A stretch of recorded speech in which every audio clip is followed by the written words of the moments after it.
देखिए, किसी भी विषय का यदि हमें कोर पता है, फंडामेंटल पता है, तो हम उस विषय को बहुत अच्छे से समझते हैं। ठीक है, ऐसा मेरा मानना है।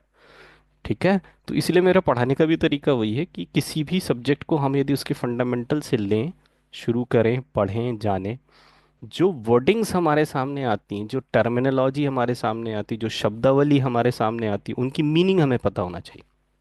है ना। जैसे हमने बोला राम और रहीम, तो हम ऑटोमेटिक समझ जाते हैं हिंदू मुस्लिम की बात हो रही है ना। तो एक इंस्ट्रक्शन आ जाता है ब्रेन से। तो उसी प्रकार से कोई टर्मिनोलॉजी है, जैसे हमने बोला गुरु, तो गुरु से हमें कई इंडिकेशन मिल जाएगा, टीचर की बात हो रही है, प्लैनेट की बात हो रही है। ठीक है। तो कोई भी, जैसे हमने बोला नक्षत्र स्वामी, स्टार लॉर्ड बोला, सब लॉर्ड बोला, जो भी बोला, वो क्यों है, किस लिए है, कैसे बना, वो सारी चीजें हमें पता होनी चाहिए। ठीक है, पहली चीज। दूसरी चीज, ये तो टर्मिनोलॉजी हो गई। दूसरी चीज, केपी किस पे वर्क करती है, नंबर्स पे वर्क करती है। तो हम उन नंबरों को भी समझेंगे कि ये नंबर यहाँ पे क्यों लिखे हैं और इन्हीं नंबरों को क्यों लिया गया। ठीक है। इन नंबरों को आगे पीछे क्यों लिखा जाता है, इन नंबरों की क्या इंपॉर्टेंस, क्योंकि यही नंबर को हम डिकोड करके प्रिडिक्शन निकालते हैं। ठीक है। तो ये सारी चीजें हम सीखेंगे। फिर हम थोड़ा सा इसमें मैथमेटिक्स भी सीखेंगे कि ये सब लॉट कैसे बनते हैं, ये सब लॉट आते कैसे। ठीक है। ये सारी चीजें सीखने के बाद हम ये देखेंगे कि एक मनुष्य के जीवन में बहुत सारी घटनाएं होती हैं और हाउसेस केवल 12 हैं। तो ये 12 हाउसेस में सारे इवेंट्स कैसे कंक्लूड हो जाते हैं। ठीक है। तो इसको हम भावत भाव सिद्धांत कहते हैं। तो ये भावत भाव सिद्धांत कैसे वर्क करता है। ठीक है। इन 12 डिब्बों से, 12 खानों से, 12 हाउसेस से, 12 कस्ब से हम एक जीवन के सारे पहलुओं को कैसे डिकोड कर सकते, कनेक्ट कर सकते, ये सारी चीजें हम भावत भाव सिद्धांत में जानेंगे। उसके बाद हम कुछ इवेंट्स पढ़ेंगे कि कृष्णमूर्ति पद्धति में इवेंट्स को कैसा देखा जाता है। तो इवेंट्स को पढ़ने के लिए हमें स्क्रिप्ट रीडिंग आनी चाहिए। ठीक है। तो स्क्रिप्ट रीडिंग का जो फंडामेंटल है कि स्टार लॉर्ड, सब लॉर्ड या प्लैनेट, तीन जो लेवल होते हैं, उन लेवलों को हम कैसे डिकोड करते हैं, उन तीनों लेवल्स की मीनिंग क्या होती है, उनको कैसे यूज करना है प्रिडिक्शन में, ये देखेंगे। और हर एक प्रिडिक्शन की प्रोसेस में, मैथडोलॉजी में आपको दिमाग में सेट रखना है कि हमको एमडीएडी को कनेक्ट करना ही करना है। महादशा, अंतरदशा। ठीक है। केपी में इसको दशा, भुक्ति, सूक्ष्म और अंतरा कहते हैं। ठीक है। जिसको हम महादशा, अंतरदशा कहते हैं। ठीक है। तो ये सारी चीजें हम देखेंगे कि कैसे हम कनेक्ट करके प्रिडिक्शंस को निकालते हैं। तो कुल मिला के हम एक पूरे फंडामेंटल केपी का जानेंगे, जिसके बेस पे आप प्रिडिक्शन, चार्ट पढ़ना, ये सारी चीजें आसानी से डिकोड कर सकते हैं। मान के चलिए आप केपी को डिकोड कर रहे हैं। ठीक है। आपके सामने कोई भी एप्लीकेशन खुला हुआ है, आपके सामने कोई भी वेब पेज खुला हुआ है, सॉफ्टवेयर खुला हुआ है, आपके सामने जो भी डाटा रखा गया है, आप उस डाटा से एकदम फेमिलियर, ये डाटा आया कहाँ से। क्योंकि जब ये पता चल जाता है ये आया कहाँ, क्योंकि देखिए समस्या जहाँ होती है, जहाँ से शुरू होती है ना, निराकरण भी वहीं होता है। ये नेचर का फंडा है। तो जो चीज़ जहाँ से शुरू हुई वहीं से हमको उसको डिकोड करना आना चाहिए। तो कुल मिला के हम दो चार इवेंट्स देखेंगे, स्क्रिप्ट रीडिंग देखेंगे। ठीक है। नंबर्स क्यों होते हैं, किस लिए होते हैं, आगे पीछे क्यों लिखे जाते हैं, ये सारी फंडामेंटल चीज़ें हम इसमें सीखेंगे। तो ये आपका एक कोर्स रहेगा जो कि 10 से 12 क्लासेस रहेगा। ट्यूसडे, वेनसडे, थर्सडे, ये 3 दिन फिक्स रहते हैं। ठीक है। इसमें फ्लक्चुएशन आ सकता है कि भाई कभी कोई काम आ गया, कुछ आ गया तो। ठीक है। अन्यथा ये 3 दिन ही फिक्स रहेंगे। और टाइमिंग जो रहेगी आपकी 8:30 से ही रहेगी। ठीक है। 8:30 से लगभग 10:30 तक क्लास चल जाती है। क्वेश्चन आंसर सब कर सकते हैं, कोई भी क्वेश्चन पूछने के लिए स्वतंत्र है। ठीक है। ये नहीं कि आपके किसी प्रकार की कोई बाउंडेशन है कि आप क्वेश्चन नहीं पूछ सकते। ठीक है। हो सकता है कोई टॉपिक चल रहा है तो उसमें मैं कह दूं कि भाई टॉपिक कंप्लीट होने के बाद पूछ लें। ठीक है। या हैंड रेज करके आप क्वेश्चन पूछ सकते हैं। ठीक है। क्वेश्चन पूछने की मनाही नहीं है, क्वेश्चन पूछने की पूरी स्वतंत्रता है। इसलिए कभी कभी क्या होता है, पढ़ाते पढ़ाते हम कुछ बता पाते हैं, कुछ नहीं बता पाते, लेकिन जब क्वेश्चन आता है तो बहुत सारी चीजें हम और एक्स्ट्रा उसमें ऐड ऑन हो जाती है। इसलिए क्वेश्चन जरूर पूछिए और ये नहीं सोचिए कि मुझे आता है कि नहीं आता है। ठीक है। क्योंकि मैं टीचर हूँ एज वेल एज मैं भी स्टूडेंट हूँ। ठीक है। तो मैं भी सीख रहा हूँ, मैं भी सिखा रहा हूँ। तो यहाँ पे नॉर्मल में जितने जस्ट बैठे हैं, ऐसा नहीं है वो कि किस मतलब नाम से। एकदम ही फ्रेशर है ना। सबके पास कुछ ना कुछ फंडामेंटल अनुभव है। ठीक है। केपी वैदिक से थोड़ा सा इसलिए डिफरेंट हो जाती है क्योंकि इसमें सब चीज की मेथड दी हुई है। जैसे मैथमेटिक्स है ना, सब फॉर्मूले फिक्स होते हैं, इसको ऐसे ही करना है, इसको ऐसे ही करना है। वैसे ही कृष्णमूर्ति पद्धति है, इसमें सारी चीजें फॉर्मूला बेस्ड होती हैं। उस फॉर्मूले को आपके सामने इवेंट आया, आपके सामने क्वेश्चन आया, वो फॉर्मूला एज वेल एज वैसे ही लगाना है। उसके लिए कोई नियम कानून नहीं बदलते। ठीक है, तो हम सारे फॉर्मूले सीखेंगे कि केपी के क्या फॉर्मूले होते हैं जिसके बेस पे हम किसी चार्ट को डिकोड करते हैं। डिकोड इन द सेंस पढ़ते हैं। ठीक है, तो ये सारी चीजें हमारे इस बेसिक कोर्स में रहेंगी। ठीक है, वीडियो क्लास के बाद अपलोड हो जाएगा। पीडीएफ जो मैं स्लाइड आपको दिखाऊंगा, समझाऊंगा, वो सारी पीडीएफ आपको क्लास के बाद दे दी जाएगी। ठीक है, और किसी को कुछ पूछना है तो बताइए, वरना स्टार्ट करें। ठीक है, चलिए। मैं ठीक है सर। ये सोच के शुरू कर रहा हूँ कि हम ए से स्टार्ट करें। ठीक है, क्यों? क्योंकि मैंने बताया ना, किसी भी चीज़ के फंडामेंटल को या उस टीचर की लैंग्वेज या टीचिंग पद्धति पकड़ में आए तो हम चीज़ों को आसानी से समझ पाते हैं। ठीक है, दूसरी चीज आप ये दिमाग में रखिएगा कि हर चीज को नंबर के बेस पे पढ़ना है यदि हम केपी पढ़ रहे हैं, क्योंकि हमारी डिकोडिंग नंबर को ही करना है। ठीक है, तो वो कैसे कैसे क्या क्या करना है मैं आपको अभी दिखाते जाऊंगा। ठीक है, चलिए। देखिए, चेहरा दिखाने की बाउंडेशन नहीं है। क्वेश्चन जरूर पूछिए, है ना। ये नहीं सोचिए कि मैं ऑफलाइन हूँ, मतलब मैं दिख रहा हूँ, दिख रही हूँ, नहीं दिख रही हूँ तो पूछूं ना पूछूं। आप एनी आओ, किसी भी कंडीशन में क्वेश्चन पूछ सकते हैं। ठीक है, मेरा पढ़ाना उद्देश्य है, सिखाना उद्देश्य है, और आपका पढ़ना। ठीक है, तो किसी भी प्रकार का संकोच ना करें। बच्चों वाले क्वेश्चन भी पूछ सकते हैं, कोई दिक्कत नहीं। ठीक है, और बच्चों के क्वेश्चन ज़्यादा खतरनाक होते हैं, आपको पता है। पापा ये पृथ्वी गोल क्यों है? पापा बता ही नहीं पा रहे। ठीक है। चल। सर, हाँ जी। सर ये केपी सीखने के लिए आपका वैदिक का ज्ञान होना भी जरूरी है? देखिए केपी, देखिए वैदिक तो हर एक एस्ट्रोलॉजी की माता है। ठीक है, मदर है। सारी एस्ट्रोलॉजी वैदिक से ही निकली हुई। ठीक है, लेकिन जब मैं पढ़ाऊंगा तो आपको ऐसा लगेगा आप ऐसे ही पढ़ रहे हैं। ठीक है, यदि आपने कभी एस्ट्रोलॉजी को स्टार्ट भी ना किया हो, पढ़ा भी ना हो, तो भी आप इसको मैं शुरू से ही पढ़ाता हूँ। ठीक है, इसलिए आप चिंता ना करें। और वैदिक के बिना कोई भी एस्ट्रोलॉजी की ब्रांच अधूरी है, चाहे वो भृगु नंदी नाड़ी हो, चाहे कृष्णमूर्ति पद्धति हो, चाहे न्यूमरोलॉजी हो, कुछ भी हो। बिना इसके, वैदिक के, आपको कोई भी एस्ट्रोलॉजी की ब्रांच नहीं बनती। ठीक है सर। जैसे कॉमन वर्ड है ना साइंस, लेकिन जब साइंस को स्पेशलाइज करते हैं तो फिजिक्स, केमिस्ट्री, मैथ्स, बायोलॉजी। ठीक है, बायोलॉजी में बायोकेमिस्ट्री। तो ब्रांचेस कहाँ से बनी? साइंस की हैं। तो मूलभूत क्या है? साइंस। वैसे मूलभूत क्या है? वैदिक। वैदिक से ही सारी चीजें निकली। एक्चुअल में क्या है, पद्धतियां हैं, तरीके हैं ना। जैसे हमारे भारत देश में अलग अलग प्रकार के कल्चर है ना, अलग अलग पद्धतियां हैं। ठीक है, उसी प्रकार से ये मेथडोलॉजी है। अलग अलग प्रकार की मेथडोलॉजी, लेकिन सब में वही ग्रह नक्षत्र सारी चीजें वही हैं। ठीक है, इसमें थोड़ा सा एक साउथ इंडियन स्टाइल का चार्ट होता है, वो भी मैं बताऊंगा आपको कैसे पढ़ते हैं, उसको पढ़ने का क्या तरीका, तो वो भी आना चाहिए आपको। इसलिए आना चाहिए, मेरे पढ़ाने की तरह मान लीजिए आप कहीं यूट्यूब में वीडियो देख रहे हैं, कोई बुक खरीद रहे हैं, क्योंकि एस्ट्रोलॉजी का सबसे अच्छा ज्ञान साउथ में है। ठीक है, और बुक सारी साउथ के राइटरों ने अधिकतर लिखी हैं, अच्छी किताबें जो इंग्लिश में लिखते हैं, फिर वो साउथ का ही चार्ट बनाते हैं। तो कम से कम, मैंने बोला ना, ये फंडामेंटल है। हर वो चीज़ आपको पता होनी चाहिए जो आप मेरे बाद या मेरे साथ पढ़ रहे हैं, तो आपके सामने आए तो आपको ये ना लगे कि ये क्या है, व्हाट इज दिस। ठीक है। हाँ, दिया मैडम क्या बोल रहे हैं? Good evening sir. अच्छा सॉरी, हाँ जी बताएं। जी सर, मेरा एक क्वेश्चन ये था कि ये जो, क्योंकि मेरा अभी इतना कुछ, मैंने एस्ट्रोलॉजी तो इतना कुछ नहीं पढ़ा है, थोड़ा बहुत मैंने रीड किया है। हम्म। लेकिन जो आप केपी एस्ट्रोलॉजी जो पढ़ाने वाले हो, तो वो हम्म। ऐसे बेसिक कोर्स है या देखिए, बेसिक टू एडवांस है? अगर मान लीजिए कि बेसिक है तो फिर हमको और कितना करना देखिए, करना पड़ेगा? समझ गया मैं आपका प्रश्न। पहली चीज तो ये दिमाग में रख लें आप, एस्ट्रोलॉजी को सीखते सीखते जीवन निकल जाता है, पहली चीज ये ओवरऑल है। ठीक है, दूसरी चीज, यदि आप ये बेसिक को भी पढ़ते हैं तो आप चार्ट को रीड करना स्टार्ट कर देंगे। एक्चुअल में बेसिक और एडवांस को मैं ऐसे डिफाइन करता हूँ कि बेसिक वो है जो आपको दिख रहा है। Understand? Okay basic sir. Course या किसी भी ब्रांच का बेसिक कोर्स वो कोर्स होता है जो आपको डायरेक्ट दिख रहा है और आप उसको देख के डिकोड करके सामने बता देते हो। और एडवांस वो होता है जो आपको नहीं दिख रहा है। ठीक है, जैसे मैरिज का प्रॉमिस है, प्रॉमिस दिख रहा है, आपने बता दिया हाँ, शादी हो जाएगी। लेकिन मैरिज का प्रॉमिस नहीं दिख रहा है, मैरिज हो रही है, क्यों हो रही है, दैट इज एडवांस। ठीक है, इतना बेसिक डिफरेंस है बेसिक और एडवांस।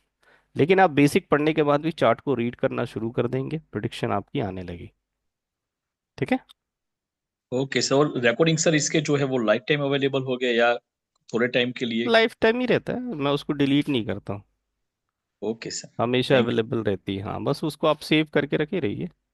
क्योंकि वो ओके। अनलिस्टेड रहती है, फिर आप चैनल में ढूंढेंगे तो मिलेगी नहीं। इसलिए लिंक को सेव करके रखे रहेंगे, तो आप उसको यूज़ कर सकते हैं। मैं उसको डिलीट नहीं करता हूँ, ठीक है। Okay, thank you sir. क्योंकि वो वीडियो रिकॉर्डिंग बहुत ज़रूरी होती है ना। क्योंकि जितनी देर मैं और आप आमने सामने बहुत अच्छा लगता है अपन को, सब समझ में आ रहा, सब समझ में आ रहा, ठीक है। जब हम और आप अलग होते हैं तो फिर ध्यान नहीं आता, तब हमें वीडियो रिकॉर्डिंग की आवश्यकता पड़ती। और उसको रिपीट करना, रिवाइज करना वैसे भी बहुत ज़रूरी। नोट्स बनाना भी जरूरी, ध्यान रखिए, लिखिएगा तभी एस्ट्रोलॉजी आएगी, ध्यान रखिएगा, सुनेंगे तो नहीं आएगी। ये कीवर्ड आप लिख लीजिए कहीं पे। ठीक है, सुनना इज राहु, लिखना is Ketu. Rahu is illusion, मुझे सब आ रहा है, मैं सब समझ रही हूँ, मैं सब समझ रहा हूँ, मुझे सब समझ में आ रहा है, दैट इज राहु।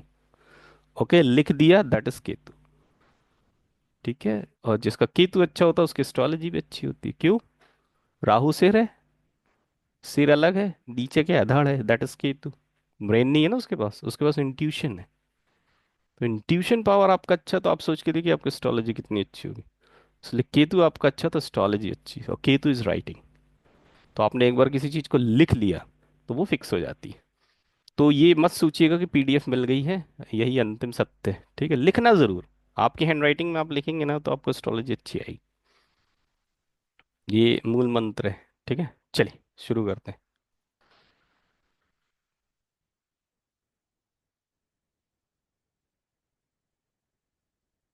मैं स्क्रीन शेयर कर रहा हूँ। ठीक है, ना दिखे तो हैंड रेज कर दीजिए। सुप्रिया मैडम कुछ बोल रहे हैं? अभी मैंने म्यूट नमस्ते नहीं सर। किया किसी को। हाँ हाँ, बोल सकते हैं आप बीच में। हाँ।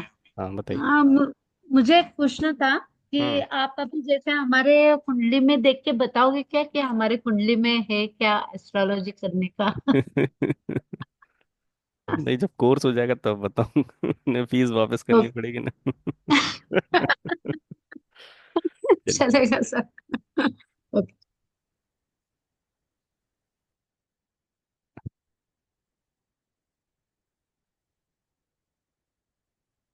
चलिए स्टार्ट करते हैं। जय श्री राम। ठीक है, ये हमारी देवी देवता है, इनको नमन कर लें हम। ठीक है। देखिए ये है कृष्णमूर्ति जी, इन्हीं की इन्वेंशन है। ठीक है, कृष्णमूर्ति पद्धति फिजिक्स के प्रोफेसर थे। ठीक है, इनके जो बड़े पुत्र हैं उनकी जो पत्नी है श्री विद्या मैडम, उन्हीं से पढ़ा है मैंने कृष्णमूर्ति पद्धति। देखिए, ये जो है आपके 9 प्लैनेट्स। ठीक है, मैंने बताया ना हम ए से ही शुरू करेंगे। तो एस्ट्रोलॉजी शुरू कहाँ से होती है? 9 प्लैनेट से शुरू होती है। ठीक है, that is sun moon Mars Mercury Venus Saturn Jupiter Rahu Ketu. ठीक है, ये 9 प्लैनेट्स के नाम आपके दिमाग में, हालांकि इसको याद करने की तो जरूरत नहीं है, आपको सबको याद रहता है। ठीक है, देखिए ये इनकी व्यवस्था है, that is sun, nearest is Mercury, then Venus, then Earth, then Mars, then Jupiter, then Saturn. Saturn देखिए सबसे दूर का प्लैनेट। ठीक है, सैटर्न क्या है? सबसे दूर का प्लैनेट। यहाँ बहुत अंधेरा होता है, सन की रोशनी नहीं पहुंच पाती ना, इसलिए काले को, ब्लैक रंग को किससे जोड़ा गया है? सैटर्न से जोड़ा गया है। चलिए वो प्लैनेट के सिग्निफिकेशन पढ़ेंगे तो वहां मैं बताऊंगा आपको। देखिए, 9 में से 7 को प्लैनेट्स कहा जाता है, और राहु केतु की एक अलग डेफिनेशन है। Rahu and Ketu denotes the point of the intersection of the paths of the sun and the moon as they move on the celestial body. यहाँ पे देखिए थोड़ा सा, ये देखिए, ये देखिए, हम्म, यहाँ पे ध्यान दीजिए कि ये पृथ्वी है, पृथ्वी सूर्य की परिक्रमा कर रही है ना। ये पृथ्वी यहाँ देखिए सूर्य की परिक्रमा कर रही है। ये देखिए ये चंद्रमा है, चंद्रमा पृथ्वी की परिक्रमा कर रहा है, मतलब चंद्रमा जो है वो पृथ्वी के चारों तरफ घूम रहा है। तो ये जो आपको व्हाइट लाइन दिख रही है ये अर्थ का पाथ है। पाथ मतलब जिस रास्ते पर पृथ्वी सूर्य के चारों तरफ घूम रही है, ये चंद्रमा है। जब चंद्रमा यहाँ घूमता है तो इस पाथ को इस पॉइंट पे कट करता है, और जब घूमते घूमते यहाँ आएगा तो नीचे भी कट करेगा। ठीक है, तो ये जो कट पॉइंट होते हैं ये नोड्स कहते हैं, इनको क्या कहते हैं, नोड्स। यही नोड्स राहु और केतु होते हैं। तो कृष्ण मूर्ति पद्धति में राहु और केतु को नोड्स कहा गया है। वैदिक एस्ट्रोलॉजी में इनको छाया ग्रह कहते हैं। ठीक है, मतलब इनकी कोई बॉडी नहीं है। जैसे ये बॉडी दिख रही ना, वीनस है, ये मरकरी है, ये सन है, ये जुपिटर है, ये मार्स है, ये सैटर्न है, हमें इनकी बॉडी दिख रही है। लेकिन राहु केतु यहाँ पर हमको प्रेजेंट नहीं दिखते हैं। ठीक है, जैसे हमारे एस्ट्रोलॉजी में छाया ग्रह कहा गया है, और वैज्ञानिक भी नहीं ढूंढ पाए क्योंकि ऑलरेडी क्या है, वो शैडो प्लैनेट्स हैं। तो वो है क्या एक्चुअल में। तो कृष्णमूर्ति जी का कहना है कि ये जो चंद्रमा पृथ्वी के चारों तरफ घूमता है, तो ये जब अर्थ के पाथ को जहां पर कट करता है, उन पॉइंट्स को, कट पॉइंट्स को जो कहते हैं वो नोड्स कहते हैं। यही नोड्स क्या कहलाते हैं, राहु केतु। ठीक है, ये देखिए ये डेफिनेशन लिखी हुई है, या मैं आपको दिखा देता हूँ। ये देखिए, ये पृथ्वी है, ये लिखा है ऑर्बिट ऑफ मून, मतलब चंद्रमा जो है पृथ्वी के चारों तरफ जिस पाथ में घूम रहा है, और पृथ्वी सूर्य के चारों तरफ जिस पाथ में घूम रही है, वो दोनों पाथ जिस पॉइंट पे कट करते हैं उसको राहु केतु कहते हैं। ठीक है, देखिए यहाँ पे दो पॉइंट है, एक नॉर्थ पॉइंट है, एक साउथ पॉइंट है। ठीक है, therefore Rahu and Ketu are respectively called the north and the south lunar nodes. मतलब नॉर्थ नोड्स को हम राहु कहते हैं, और साउथ नोड्स को हम केतु कहते हैं। मतलब ये जो पॉइंट है नॉर्थ नोड है, इसको राहु कहते हैं, और ये वाला जो कट पॉइंट है इसको केतु। ये ब्लैक स्पॉट क्यों बनाया गया, वैदिक में इसको क्या कहते हैं, छाया ग्रह कहते हैं, शैडो प्लैनेट्स। और कृष्णमूर्ति पद्धति में क्या कहते हैं, इसको नोड्स कहते हैं, मतलब point. They are very important planet, ध्यान रखिएगा, बहुत ही इंपॉर्टेंट प्लैनेट है। जब हम प्लैनेट पढ़ेंगे तो इसके बारे में मैं बताऊंगा। ठीक है, तो यहाँ बताने का उद्देश्य ये है कि आपने 9 प्लैनेट्स के नाम सुने हैं, जिसमें से 7 प्लैनेट आपको फिजिकली विजिबल हैं। 2 प्लैनेट्स को हम शैडो प्लैनेट्स कहते हैं, या कृष्णमूर्ति पद्धति में उनको नोड्स कहते हैं। What is node, node is a cut point. किसका कट पॉइंट, अर्थ का पाथ और मून का पाथ, इन दोनों के कट पॉइंट को हम क्या कहते हैं, नोड्स कहते हैं। यही नोड्स राहु केतु कहलाते हैं। ठीक है, अब देखिए 9 प्लैनेट्स के बाद हमारा नंबर आता है राशियों का। ठीक है, देखिए इनका ऑर्डर आपको पता हो ना हो, आपको उनके नंबर्स पता होने चाहिए। ठीक है, एरीज या मेष राशि का नंबर 1 है। ठीक है, यहाँ लिखने का उद्देश्य ये है, बताने का उद्देश्य ये है कि आपको इस राशि का नाम तो पता है, इट्स ओके, बट आपको उसका नंबर भी पता होना चाहिए। ठीक है, मतलब जब मैं एरीज राशि कहूं तो आपके दिमाग में आ जाना चाहिए 1 नंबर, मेष राशि 1 नंबर, टॉरस या वृषभ राशि 2 नंबर, मिथुन 3 नंबर। क्यों, क्योंकि जब कुंडली बनी होती है तो उसमें ये नंबर्स लिखे हुए होते हैं। तो आपको इन राशियों के साथ साथ उनके नंबर्स भी याद होने चाहिए, ये विशेष ध्यान रखना आपको। 4 नंबर कर्क Cancer, 5 number Leo, 6 number Virgo, 7 number Libra, 8 number Scorpio वृश्चिक, 9 नंबर इज सेजिटेरियस धनु, 10 इज कैप्रिकॉन मकर, 11 इज एक्यूरियस कुंभ, और 12 नंबर पाइसेस या मीन राशि। इन राशियों के नाम के साथ साथ इनके नंबर भी याद होना चाहिए। 12 राशि 12 नंबर आपके दिमाग में होना चाहिए।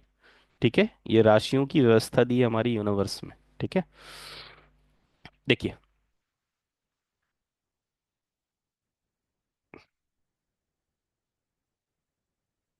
तेज हो जाए तो बता दीजिएगा ना, स्पीड ज़्यादा हो जाए। म्यूट नहीं है, आप लोग अनम्यूट करके बता सकते हैं। देखिए आपने देखिए प्लैनेट देखे प्लस राशि देखी। ठीक है, 9 प्लैनेट्स हैं और राशियां कितने, 12। तो इन प्लैनेट को, इन राशियों की लॉर्डशिप मिली हुई है। क्या मिली हुई है, लॉर्डशिप। मतलब कौन सा प्लैनेट किस राशि का मालिक है। ध्यान दीजिए, 1 and 8 9। ठीक है, 1 and 8 9, 2 + 7 9, 3 + 6 9। तो ये है मेष राशि, एरीज राशि। ये है स्कॉर्पियो, वृश्चिक राशि। ठीक है, ये जो है वो आपकी टॉरस है। ठीक है, वृषभ। वृषभ, टॉरस, ये आपकी लिब्रा है, तुला। ये आपकी मिथुन है, जैमिनी। ये आपकी क्या है, कन्या राशि, वर्गो। ठीक है। मेरे बताने का उद्देश्य ये है कि आपको उसको याद रखना है।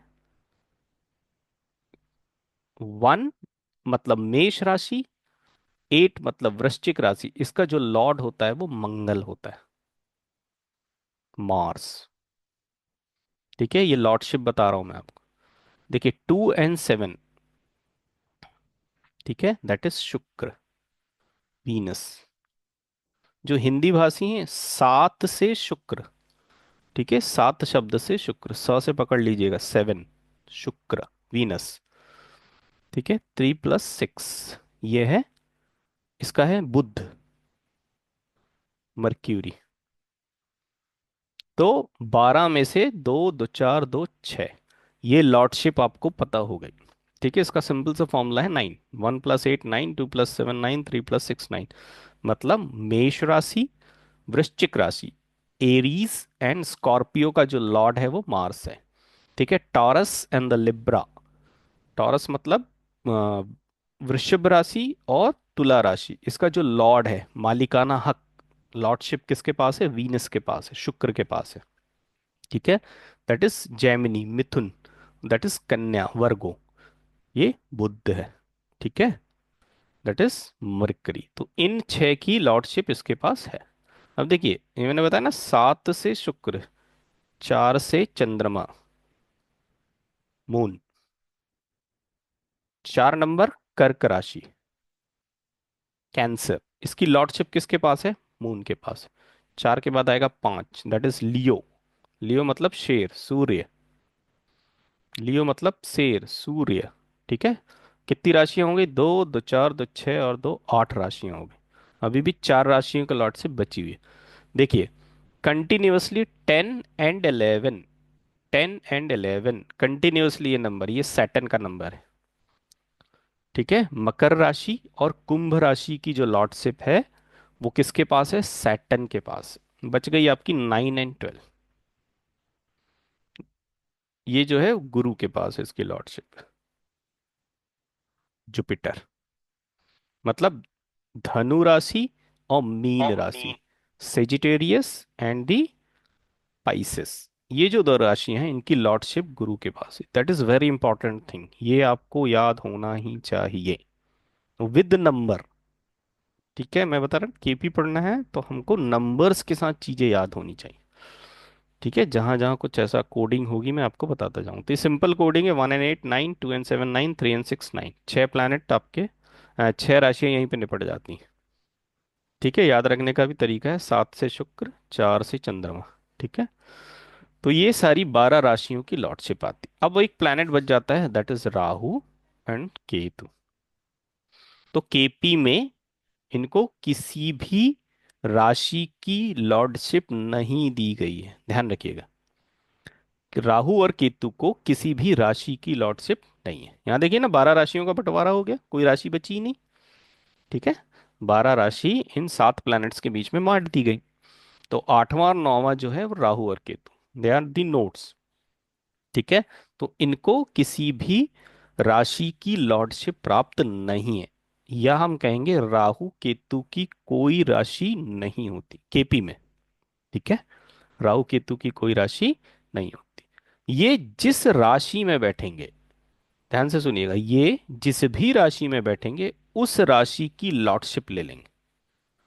ओके, मान लीजिए कुंडली में राहु 4 नंबर लिखा है और वहां पे बैठा है, जैसे मान लीजिए यहाँ कुंडली बनी हुई है। ठीक है, मान लीजिए यहाँ 4 लिखा है और यहाँ पर राहु लिखा है। तो 4 कौन सी राशि है, कर्क राशि, कैंसर राशि है। तो इस राहु को कैंसर राशि की लॉर्डशिप मिल जाएगी। ठीक है, और ऑलरेडी इस 4 नंबर की लॉर्डशिप किसके पास है, मून के पास है। ठीक है, तो राहु केतु के पास परमानेंट कोई राशि की लॉर्डशिप नहीं होती है, वो जिस भी राशि में बैठते हैं उस राशि की लॉर्डशिप ले लेते हैं। इसी को कहते हैं डिस्पोजिटर थ्योरी। ठीक है, यदि वो मंगल की राशि में बैठ गए तो मंगल के फल देने लगेंगे, सैटर्न की राशि में बैठ गए तो सैटर्न के फल देंगे। ठीक है, सूर्य की राशि में बैठ गए तो सूर्य के फल देंगे। तो ये फिक्स है राहु और केतु के साथ। ठीक है।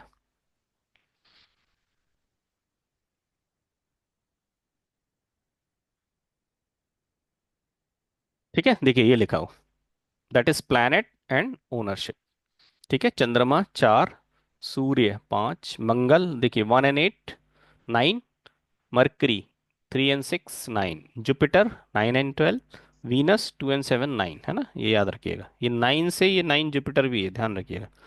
और कंटिन्यूअसली कैप्रिकॉन और एक्यूरियस राशि जो है ना, मकर राशि और कुंभ राशि, लगातार दो राशियों की लॉर्डशिप किस प्लैनेट के पास है? सैटर्न के पास। तो दैट इज वेरी इंपॉर्टेंट, ये आपको बनना ही चाहिए। ठीक है।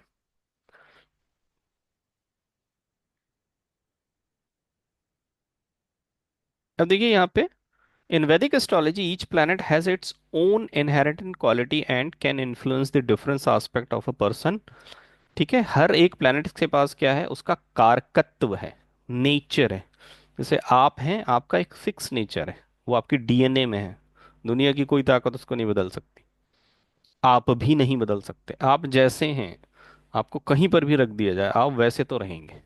उसी प्रकार से प्लैनेट्स के को होते हैं कुछ फिक्स नेचर होते हैं, जैसे हम बोलते हैं ना, जुपिटर सबसे अच्छा प्लैनेट है। ठीक है, गुरु है वो सबसे अच्छा प्लैनेट है, कल्याणकारी प्लैनेट। तो कुछ प्लैनेट्स के क्या होते हैं, इनबिल्ट कह लीजिए, या उनके डीएनए की जो क्वालिटी होती, प्लैनेट का कारकत्व वो फिक्स होता है। जैसे मंगल है, लड़ाई झगड़ा फिक्स है। सन है, ईगो देगा, फिक्स है।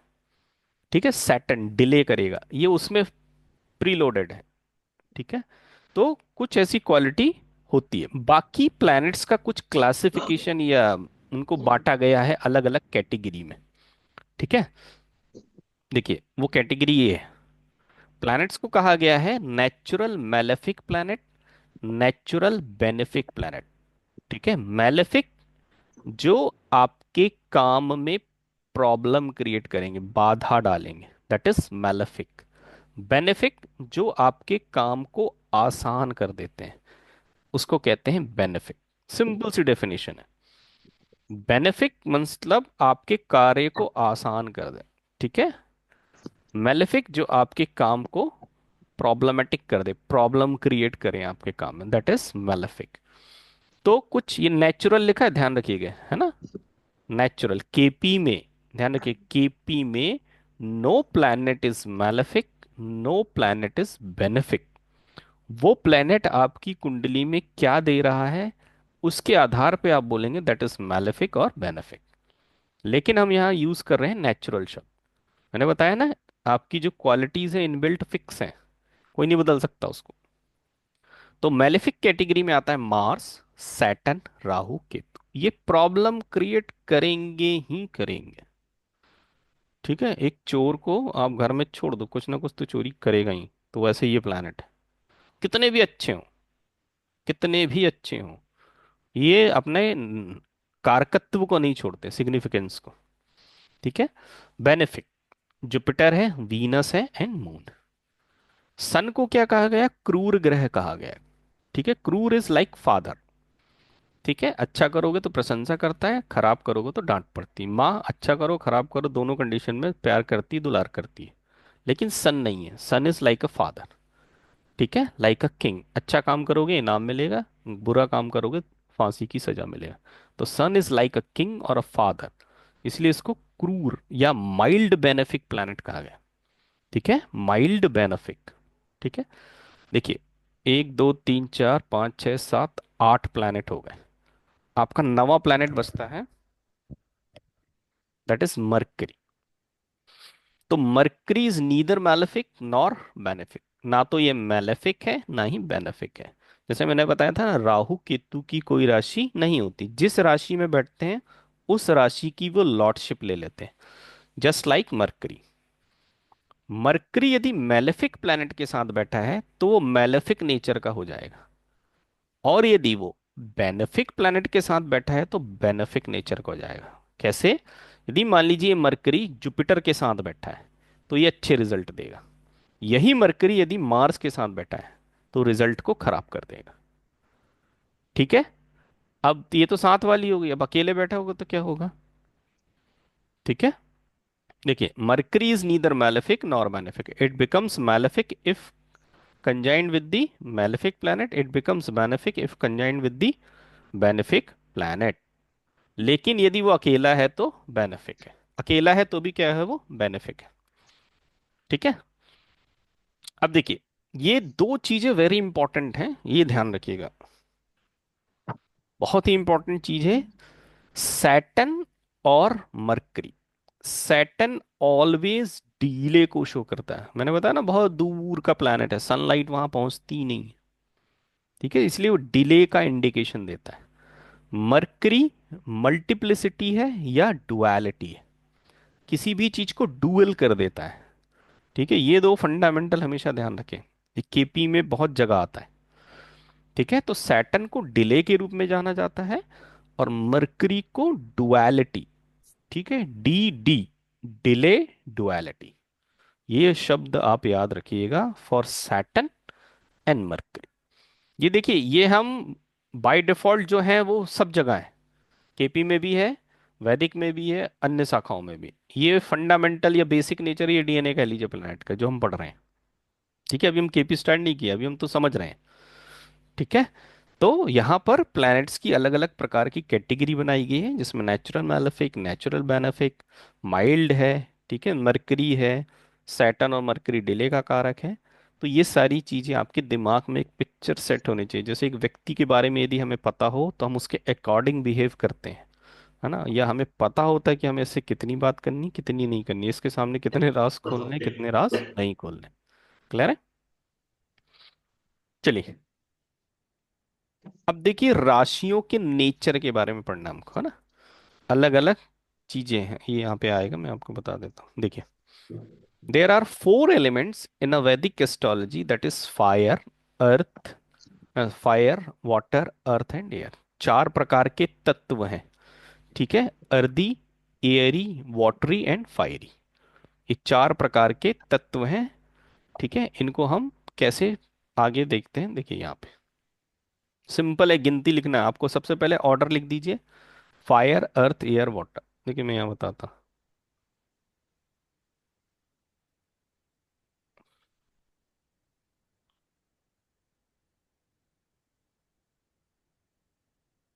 देखिए, फायर, अर्थ, एयर, वाटर। फायर, अर्थ, एयर, वाटर। ठीक है, सिंपल। ये राशि लिख रहा हूँ, ध्यान रखिएगा। यहाँ पर थोड़ा सा ध्यान रखिएगा, नंबर्स हाउस को भी शो करेंगे, नंबर्स राशि को भी शो करेंगे। तो मैं आपको बताता जाऊंगा कहाँ क्या है। ठीक है, देखिए सिंपल, ये राशियां लिख रहा हूँ, 1 2 3 4 5 6 7 8 9 10 11 12। मतलब 159 जो राशियां हैं, मतलब एरीज राशि, लियो राशि, सेजिटेरियस राशि, ये फायरी साइन की राशियां होती, अग्नि तत्व की राशियां होती। ठीक है, अर्दी साइन 2 6 10। ठीक है, टॉरस, वर्गो, कैप्रिकॉन। ठीक है, ये जो है अर्दी है, ये ईयरी साइन है। ठीक है, 3 7 11, 4 8 12, इनको कहते हैं जल तत्व की राशि, वॉटरी साइन, जल तत्व की राशि। ठीक है, कर्क राशि, वृश्चिक राशि और मीन राशि। ये निशान, इनके राशियों के निशान यदि आप दिमाग में सोचेंगे तो आप समझ जाएंगे वॉटरी साइन से कनेक्ट है। ठीक है, ये सारी चीजें फंडामेंटल है, इतनी आनी ही आनी है। क्यों आनी है? क्योंकि आपको आगे कोई भी एस्ट्रोलॉजी पढ़िए, ये चीजें पता होनी। मैं वो सारी फंडामेंटल चीजें बता रहा हूं जो आपको पता होनी चाहिए, आप फ्रेशर हैं तो, नहीं हैं तो। ठीक है, दोनों कंडीशन में आपको ये आनी चाहिए। तो ये उनका क्लासिफिकेशन है, वर्गीकरण है। ठीक है, देखिए, पायरीसन क्या बताता है? पायरीसन बताता है एक फिक्स नेचर को बताता है। ठीक है, करेजियस साइन बता, ये किस प्रकार का नेचर बताता है? करेजियस, ऑथोरेटिव बताएगा, मतलब सत्ता मेरे हाथ में रहनी चाहिए, क्योंकि जिसके पास साहस होगा उसी के पास सत्ता होगी। ठीक है, तो फायरी साइन या फायरी एलिमेंट जो है इन सब चीजों को शो करता है। अर्दी क्या होता है? प्रैक्टिकल होता है, पृथ्वी के अफिक्स है ना। तो अर्दी साइन जो होता है एक प्रकार के प्रैक्टिकल नेचर को शो करता है। ठीक है, बाकी सारी चीजें लिखी आप पढ़ ली ना। एयरी साइन, देखिए हवा क्या है, बदलती रहती है। ठीक है, तो एवर चेंजिंग नेचर होता है। ठीक है, यदि आपका लग्न जो है एयरी साइन में बैठा है, आपका लग्नेश कह लीजिए, या आपका लग्न जो है एयरी साइन है, ठीक है, तो आपका नेचर क्या होगा, चेंजिंग नेचर होगा, मूड बार बार आपके बदलेंगे। ठीक है। Water, that is sensitive and emotional. Water मतलब पानी, पानी में आप रंग डालिए, काला डालेंगे पूरा पानी काला हो जाएगा, हरा रंग डालेंगे पूरा पानी हरा हो जाएगा। मतलब वाटर इज वेरी सेंसिटिव। तो जो वाटरी साइन होता है या वाटरी साइन के व्यक्ति होंगे वो कैसे होंगे, सेंसिटिव होंगे और इमोशनल होंगे। ठीक है, तो वाटरी साइन को क्या कहा गया है, इमोशनल कहा गया और सेंसिटिव कहा गया। ठीक है। अब देखिए केपी में that is very important, movable, fix and dual, ये बहुत आपको ध्यान रखना है। देखिए, मूवेबल, फिक्स, डुअल, चर, अचर और द्वि, that is very very important. Finance पढ़ेंगे तो आपको ये पता होना चाहिए, कोई चीज खो गई है कहाँ है वो चीज पता करना है तो ये पता होना चाहिए। मैं आपको वो सारी चीजें बता रहा हूँ जो आपके आने वाली प्रोडिक्शंस में यूज होंगे। ठीक है, तो यहां ध्यान रखिए मैं राशि लिख रहा हूं, है ना, ये भी वही 1 2 3 4 5 6 7 8 9 10 11 12, ये राशियों के नंबर, मतलब मेष राशि, कर्क राशि, तुला राशि और मकर राशि। ये क्या होती, चर होती, मूविंग होती हैं, बदलती रहती हैं। ठीक है। 2 5 8 11 मतलब टॉरस राशि, लियो राशि, वृश्चिक राशि और ये कुंभ राशि, ये क्या होती, अचर होती, अचर मतलब नॉन मूविंग होती, फिक्स है। ठीक है। ये द्विस्वभाव है, मतलब ये चर भी हैं और अचर भी हैं। जैसे मान लीजिए आप फाइनेंस पढ़ रहे हैं और आपने देखा कि प्लैनेट जो है वो चर राशि में जाकर बैठा है, तो चर इस क्या है, मूविंग।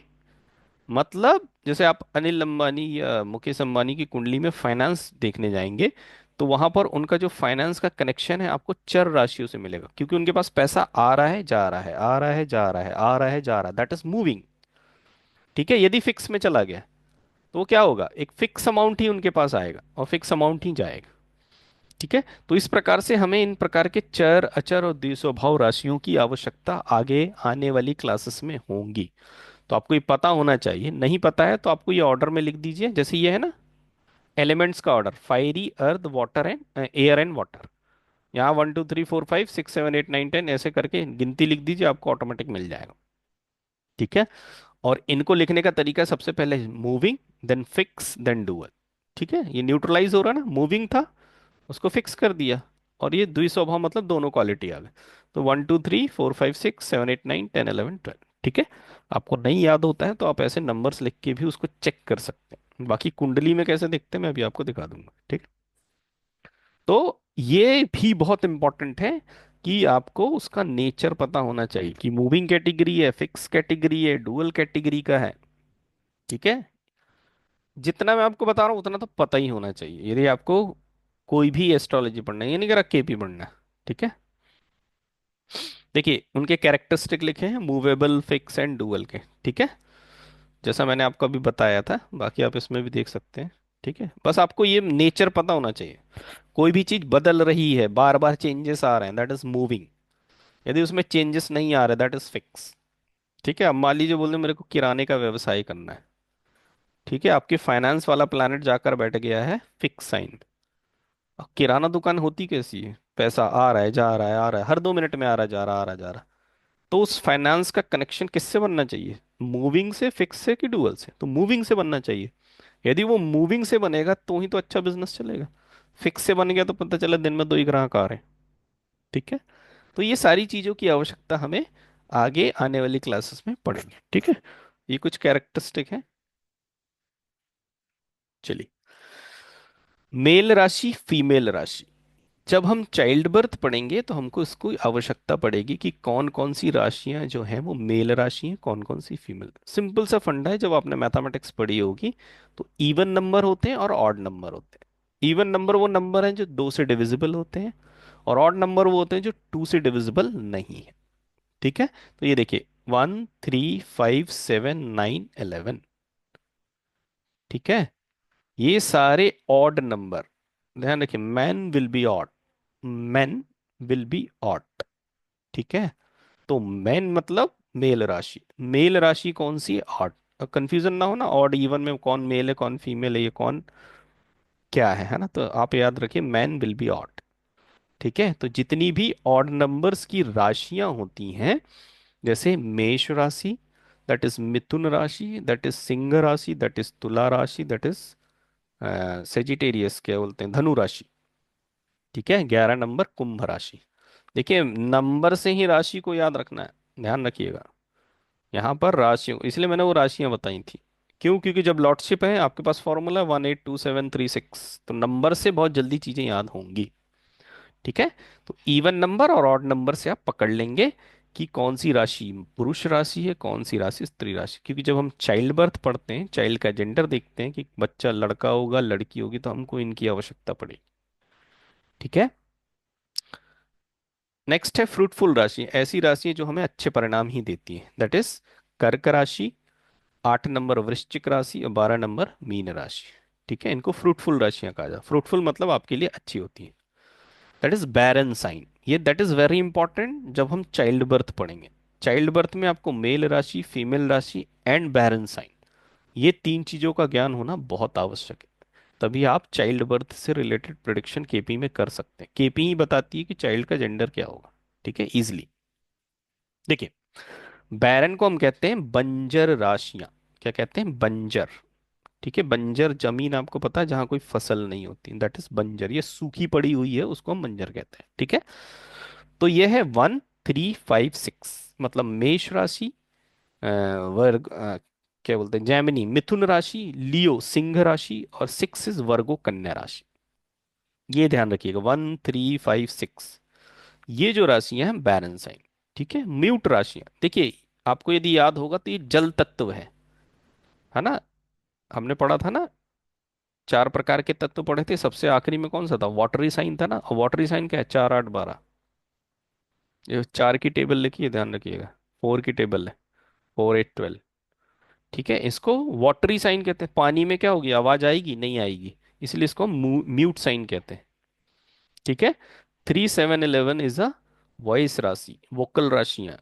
कोई बोलता मुझे संगीत सीखना है, ठीक है, तो उनका कनेक्शन 3 7 11 से होना अति आवश्यक है, तभी तो वो संगीत सीख पाएगा। ठीक है, तो ये कुछ विशेष चीजें आपको याद होनी चाहिए।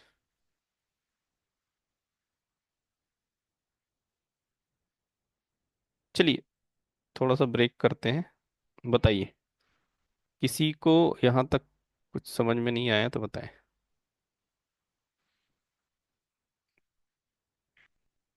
किसी को कोई प्रश्न है तो बताएं, नहीं तो हम आगे बढ़े।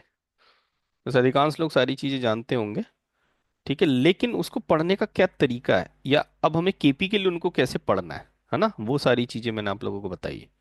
ये अब हमको इस प्रोस्पेक्ट से ही इन सारी चीजों को देखना है या पढ़ना है, मान के चलिए। ठीक है, राशियों को हमें उनके नंबर से याद रखना है, लॉर्डशिप को हमको उसके नंबर से याद रखना है। ठीक है, चलिए आगे बढ़े।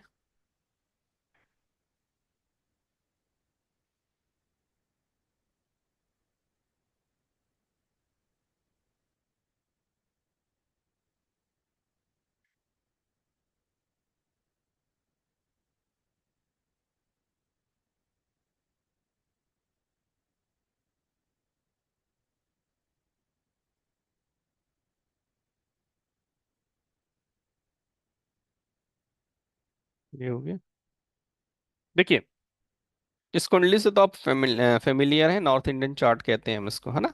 That is houses first, sorry, ये जो लिखा है ये केंद्र हाउसेस, मतलब केंद्र भावा, first house, fourth house, seventh house और 10th हाउस, इनको केंद्र कहा गया है। ठीक है, देखिए ये केंद्र बिंदु है, ये और ये, दैट इज वेरी इंपॉर्टेंट। केंद्र जो घर होते हैं, केंद्र के हाउसेस होते हैं, बहुत इंपॉर्टेंट होते हैं। ठीक है, मतलब first house, fourth house, seventh house, 10th house, they are the केंद्रा भावा, या केंद्र हाउस कहते हैं। ठीक है, एक शब्द सुना होगा आपने, मारक। सेकेंड हाउस और सेवेंथ हाउस को हम मारक कहते हैं। कृष्णमूर्ति पद्धति में दो चीजें होती है, एक मारक होता है, एक बाधक होता है। ठीक है, दो अलग अलग चीजें हैं। मारक फिक्स होता है, मतलब आपका सेकेंड हाउस और सेवेंथ हाउस मारक है, ये फिक्स है। ठीक है, बाधक अकॉर्डिंग टू चार्ट, चार्ट अलग अलग तो बाधक अलग अलग, अलग अलग जातक के लिए अलग अलग बाधक होता है। तो बात का विषय है, बाद में समझेंगे। ठीक है, एक आपने सुना होगा उपचया भाव, उपचया house. Third house, sixth house, tenth house और 11th हाउस, इनको हम उपचया भाव कहते हैं, उपचया हाउस। उपचय हाउस होते क्या है? ये वो हाउसेस होते हैं जो समय के साथ प्रोग्रेस को शो करते हैं। समय के साथ क्या करते हैं? प्रोग्रेस को शो करते हैं। समय के साथ फलों को, फल मतलब रिजल्ट्स को इम्प्रूव करते हैं, बढ़ाते हैं। ठीक है, उपचया भाव या उपचया house is very important house. क्यों? क्योंकि ये समय के साथ आपकी इन इन हाउसेस से जिसका भी कनेक्शन बन गया, चाहे वो अच्छी चीज हो चाहे वो बुरी चीज हो, वो समय के साथ आपकी बढ़ती जाएगी। मान लीजिए आपका finance third house, six house, tenth house और 11th हाउस से कनेक्ट हो गया, तो वो ये शो कर रहा है कि आपके फाइनेंस में समय के साथ ग्रोथ होगी, ग्रोथ इन द सेंस बढ़ेगी, है ना। ग्रोथ का मतलब ये नहीं कि ज्यादा थी अब कम होने लगेगी, नहीं, बढ़ोतरी होगी। इनको उपचय भाव कहते हैं। नेक्स्ट इज त्रिषडाया भाव।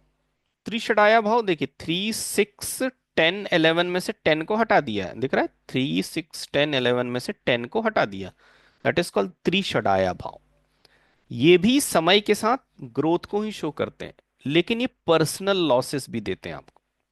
ठीक है, इसमें और इसमें यही अंतर है, ये आपको हर एक चीज में ग्रोथ देगा, लेकिन जो त्रिषडाया भाव है, ग्रोथ के साथ साथ आपको पर्सनल इंक्लाइनमेंट नीचे गिराएगा, पर्सनली पर्सनल नुकसान देता है।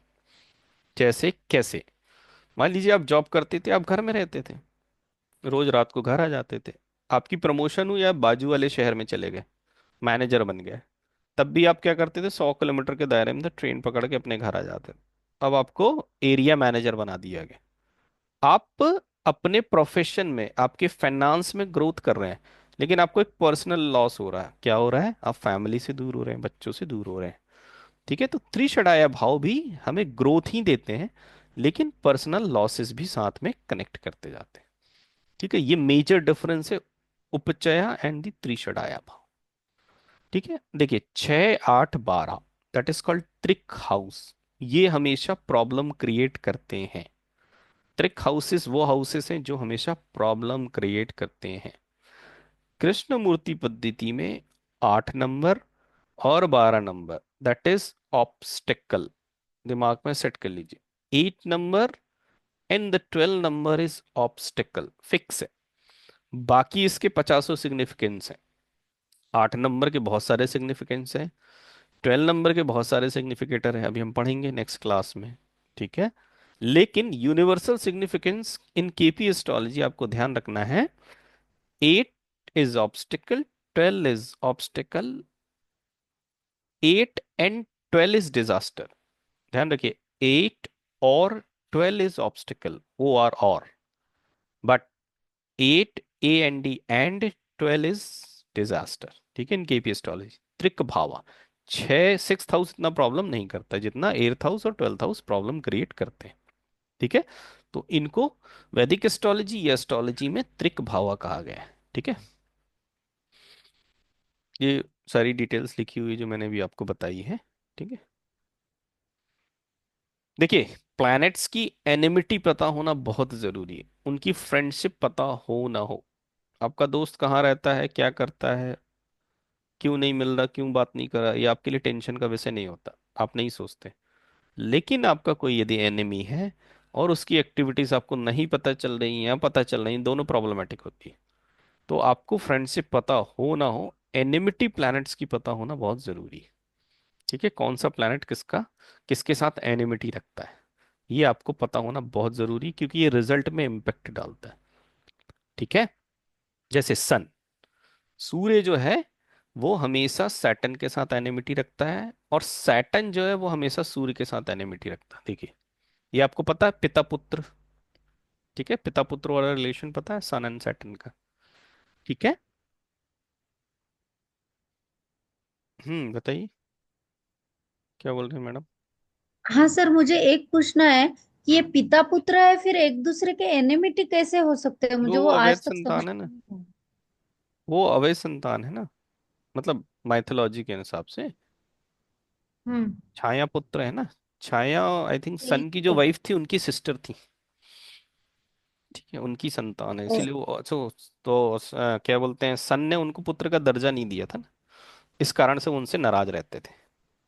ठीक है, ओके वैदिक कहानी ओके। के हिसाब से। हाँ हाँ। इसलिए वो उनसे नाराज रहते थे, इसलिए पिता पुत्र के बीच में यदि कोई कड़वाहट है, मतलब आपका सन और सैटर्न कहीं ना कहीं डिस्टरबेंस पैदा कर रहा है, ये फिक्स है। ठीक है, ओके। तो ये यूनिवर्सल है, सन सैटर्न को एनिमी मानता है और सैटर्न किसको एनिमी मानता है, सन। अधिकांश देखना आप पिता पुत्र की बहुत बहुत कम मिलेंगे ऐसे जो पिता पुत्र के बीच में फ्रेंडली नेचर मिलेगा आपको। ठीक है, बहुत रेयर मिलते हैं। चलिए, चंद्रमा एक ऐसा प्लैनेट है, ध्यान रखिए मैं जो बोलता हूँ उन शब्दों को पकड़ना है। चंद्रमा एक ऐसा प्लैनेट है जो किसी को अपना एनिमी नहीं मानता। ठीक है, मैंने ये नहीं कहा कि चंद्रमा का कोई एनिमी नहीं है, चंद्रमा किसी को अपना एनिमी नहीं मानता। ठीक है, चंद्रमा की किसी के साथ एनिमिटी नहीं है।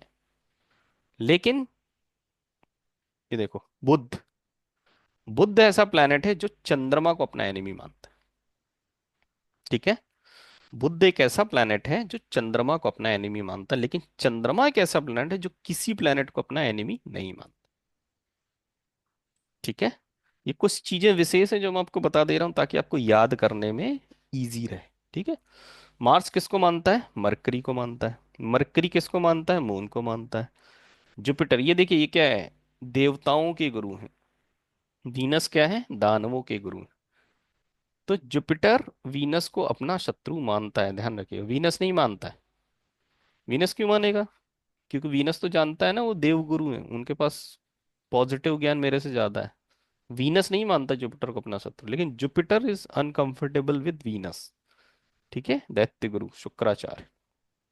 ठीक है, और जुपिटर अपना एनिमी किसको मानता है, बुध को भी मानता है। इसकी भी कहानी सुनी होगी आपने, है ना, जुपिटर की, चंद्रमा की और मरकरी की। ठीक है, वीनस किसको अपना शत्रु मानता है, सूर्य को और चंद्रमा को। ठीक है, सैटर्न मैंने आपको बताया सन मून मार्स। ठीक है, एक्चुअल में ये है, ये आपने एक सिस्टम पढ़ा होगा, सूर्य को राजा कहा गया है, चंद्रमा को रानी कहा गया है, मंगल को आर्मी चीफ कहा गया है, मरकरी को क्या कहा गया, प्रिंस, युवराज। जुपिटर जो है वो मिनिस्टर है। वीनस क्या है, लग्जरी है, लग्जरी वाला है। ठीक है, और सैटर्न क्या है, लेबर वाला डिपार्टमेंट, मतलब सर्वेंट वाला डिपार्टमेंट। अब देखो उसको भी इससे कनेक्ट किया गया, ये राजा है। ठीक है, राजा, ये नीचे की दो लेयर दिख रही है आपको, ये देखिए, वीनस और सैटर्न इनको अपना शत्रु मानता है। ये देखिए, माँ है, रानी है ना, रानी तो राजमहल में रहती, उसका कौन सा शत्रु होगा, रानी कहाँ रहती है, राजमहल के अंदर, कोई शत्रु नहीं।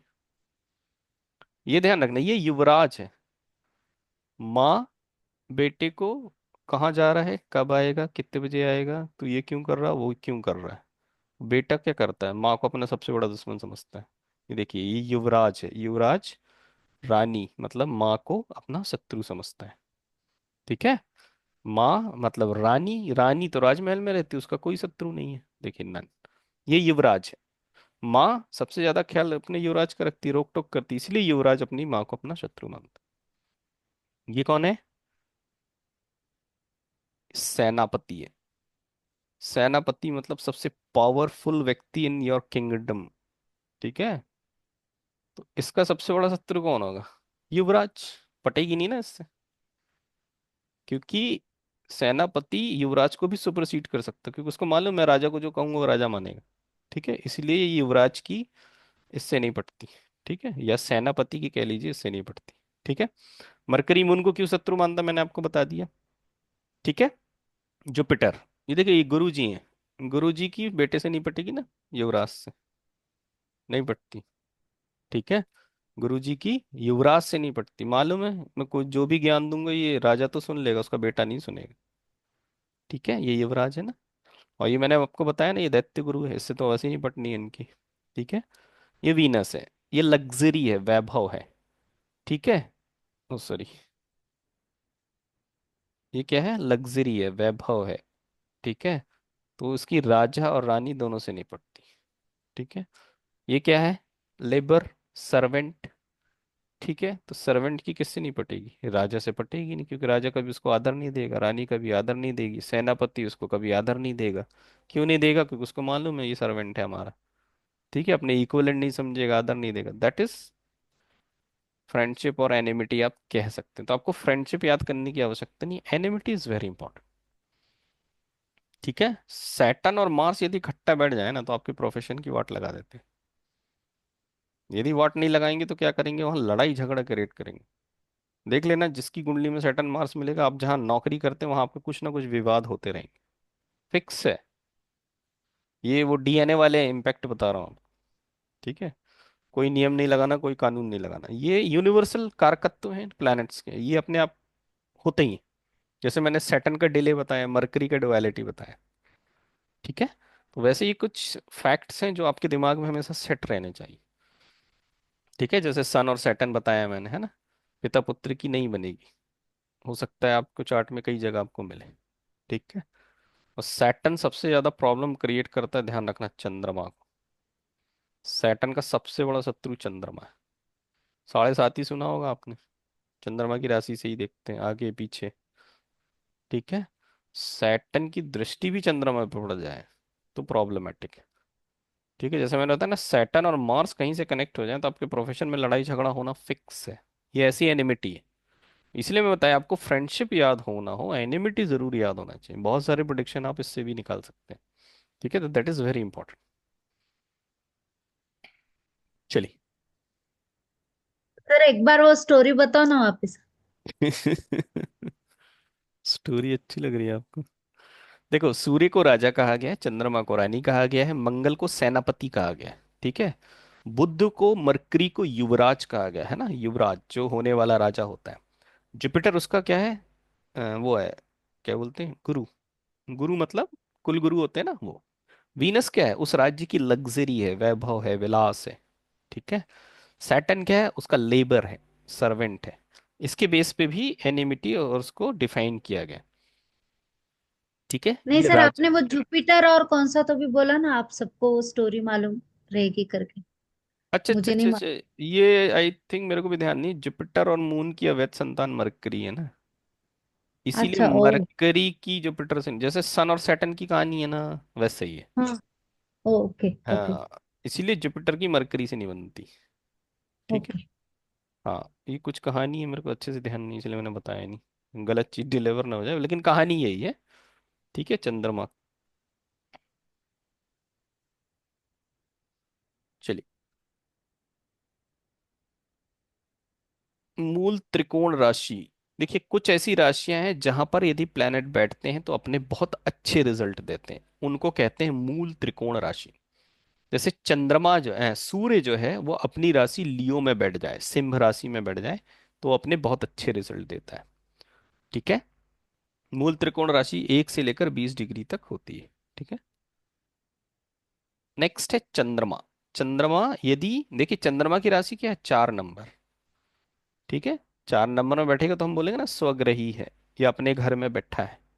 लेकिन टॉरस में यदि वो बैठ जाए, वृषभ राशि में बैठ जाए, तो वो उसकी मूल त्रिकोण राशि हो जाएगी। वो वहां पर बैठकर अच्छे रिजल्ट देता है। ठीक है। रानी है ना, वैभव विलास में बैठ गई, वीनस की राशि है ये। 2 और 7 वीनस की राशि है।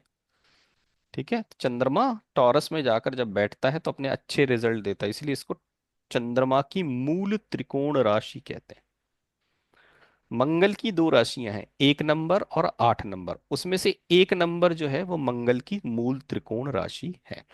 मतलब 1 और 8 में बैठा है, तो यदि वो मेष राशि में बैठा है तो ज्यादा अच्छे रिजल्ट देगा इन कंपैरिजन वृश्चिक राशि में बैठा है। ठीक है। मरकरी की 2 राशियां होती, 3 नंबर और 6 नंबर। तो 6 नंबर की राशि में जब वो बैठता है, मतलब कन्या राशि में बैठता है, तो अपने मूल त्रिकोण राशि हो जाती है, वो ज्यादा अच्छे रिजल्ट्स देता है। जुपिटर की 2 राशियां हैं, 9 नंबर और 12 नंबर। तो जुपिटर 12 नंबर की जब राशि में बैठता है तो अच्छे रिजल्ट देता है इन कंपैरिजन ऑफ 12।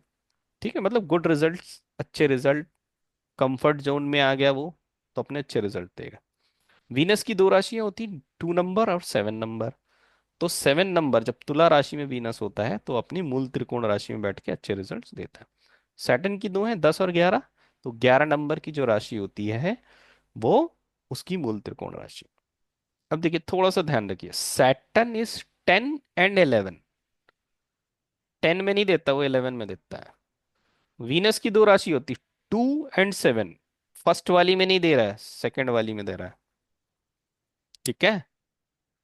अब क्या, मरकरी देखिए, 3 और 6। तो 3 में नहीं दे रहा, 6 में दे रहा है। ठीक है। मार्स, 1 और 8, ये फर्स्ट वाली में देता है। तो ये प्लैनेट, सॉरी, हो गया। हाँ, देखिए ये प्लैनेट अपनी सेकंड राशि, ये भी प्लैनेट अपनी सेकंड राशि, और ये भी प्लैनेट अपनी सेकंड राशि में मूल त्रिकोण राशि होती है। ठीक है, ये थोड़ा सा एक कनेक्शन बता दिए ताकि आपको याद रखने में आसान। ठीक है, जुपिटर अपनी फर्स्ट राशि, मंगल अपनी फर्स्ट राशि। चंद्रमा के साथ ध्यान रखें, वो अपनी राशि में नहीं है, दूसरी राशि में, वीनस की राशि में, मूल त्रिकोण राशि में होता है। ठीक है। चलिए, आपने सुना होगा एग्जॉल्टेड और डेबिलिटेशन, उच्च और नीच। ठीक है। देखिए केपी में उच्च नीच और वो क्या बोलते हैं, वक्री, रेट्रोग्रेशन, इनका उतना ज्यादा इंपॉर्टेंस नहीं है। ठीक है, रेट्रोग्रेशन का हो गया, रेट्रोग्रेशन मतलब होता है वक्रीय ग्रह। ठीक है। एग्जॉल्टेशन डेबिलिटेशन मतलब उच्च का नीच का, इनके ज्यादा इम्पैक्ट हमें नहीं मिलते हैं या ज्यादा कंसीडर नहीं किया जाता केपी में। क्योंकि मैंने अब बताया आपको, हम ए से स्टार्ट करें तो आपको पता होना चाहिए। ठीक है। तो उसके अकॉर्डिंग आपको ये पता होना चाहिए कि कौन सी राशि उच्च की है, कौन सी नीच की। ठीक है, क्लियर है। तो देखिए, सूर्य जो है वो मेष राशि में उच्च का होता है और तुला राशि में नीच का होता है। मैंने बताया ना, सूर्य का शत्रु कौन है, सैटर्न। देखिए जस्ट उल्टा मिलेगा सैटर्न। देखिए यही लिखा है, ये मैंने इसको ऐसे जमाया ही है। देखिए, सन का बहुत बड़ा दुश्मन है ना। तो देखिए तुला में जाके उच्च का हो जाता है और मेष में जाके नीच का हो जाता है। ठीक है, डेबिलिटेशन में हो जाता है। ठीक है। अब देखिए जुपिटर, जुपिटर जो है कर्क राशि में, चंद्रमा की राशि में जाकर उच्च का होता है और शनि की राशि में जाकर नीच का हो जाता है। इसको यदि आप ऑपोजिट कर देंगे तो मंगल आ जाएगा। मंगल जो है 10 नंबर की राशि में उच्च का है और 4 नंबर की राशि में नीच का। ये एक्चुअल में मैंने इसको ऐसा जमाया है, एक कनेक्शन आपको दिखे। ठीक है, यहाँ देखिए मरकरी, कन्या राशि, ध्यान रखिए ये युवराज है, ये कन्या है। ठीक है, यहाँ जाके एग्जॉल्टेड हो जाता है। तो मरकरी जो है कन्या राशि में उच्च का और मीन राशि में नीच का होता है। इसको अपोजिट कर दीजिए वीनस। ठीक है। चंद्रमा के साथ देखिए, चंद्रमा टॉरस में, ये कौन सी राशि, उसकी मूल त्रिकोण राशि है, टॉरस में उच्च का होता है और वृश्चिक में जाकर नीच का हो जाता है। इसको, ठीक है। अब ये राहु केतु की राशि होती नहीं है, लेकिन राहु केतु को वैदिक में माना गया है। देखिए राहु को 2 नंबर की राशि या 3 नंबर की राशि, ठीक है, मतलब टॉरस या जेमिनी में उच्च का माना गया है। ठीक है। और यहाँ पर जस्ट, यहाँ पे भी वही फंडा, 8 नंबर और 9 नंबर, या तो 8 नंबर की राशि या तो 9 नंबर की राशि ले लीजिए आप, उसमें राहु नीच का माना गया। इसको उल्टा करेंगे तो केतु बन जाता है। ठीक है। तो ये एक्सॉल्टेशन के साइन आपको पता होना चाहिए और डेबिलिटेशन के भी साइन होना चाहिए, है ना। ये डिग्री दी हुई है, 10 डिग्री पर यदि सूर्य बैठा है एरीज राशि में तो उच्च का है, 10 डिग्री पर सूर्य यदि तुला राशि में बैठा है तो नीच का है। ठीक है, ये एक्सॉल्टेशन और डेबिलिटेशन की डिग्रियां फिक्स हैं, इतने डिग्री पे ही एक्सॉल्टेड होगा और डेबिलिटेटेड होगा। ठीक है। तो ये थोड़ा सा आपको पता होना जरूरी है। ऐसा नहीं कि केपी में यूज नहीं होता तो हमको पता नहीं, हम एस्ट्रोलॉजी में एंटर कर रहे हैं तो हमें ये सारी चीजें पता होनी चाहिए जो आप देख रहे हैं। मैंने वही वही चीजें रखी हैं जो हमारे सामने आएंगी आगे। ठीक है। तो एक्सॉल्टेशन और डेबिलिटेशन भी आपको पता होना चाहिए। देखिए, 1 + 6 7, 1 + 6 7, 4 + 6 10, 4 + 6 10। ठीक है, 6 जोड़ते जाओ, 6 + 6 12, 6 + 6 12, 2 + 6 8, 2 + 6 8, 2 + 6 8, +6 का रिलेशन है, ध्यान रखिएगा। एक्सल्टेशन और डेबिलिटेशन में राशियों के बीच में +6 का रिलेशन होता है। ये दिमाग में सेट रखिएगा, मान लीजिए कभी भूल गए आप, ठीक है, तो +6 ध्यान रखिएगा, तो आप उससे उसको डिकोड कर सकते हैं। चलिए,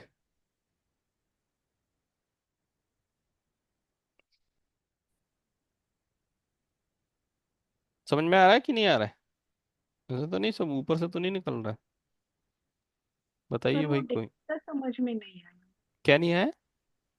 वो जो आपने डिग्री बताई है ना, हाँ हाँ एग्जॉल्टेड डेबिलिटेड से, हाँ वो हाँ, कौन अब सी आपने देखा वाली? होगा ना, प्लेनेट के सामने डिग्री लिखी रहती। हाँ। तो ये जो डिग्री लिखी रहती है, तो उसकी डिग्री दी गई। एक सेकंड, शेयर करके बताता हूँ।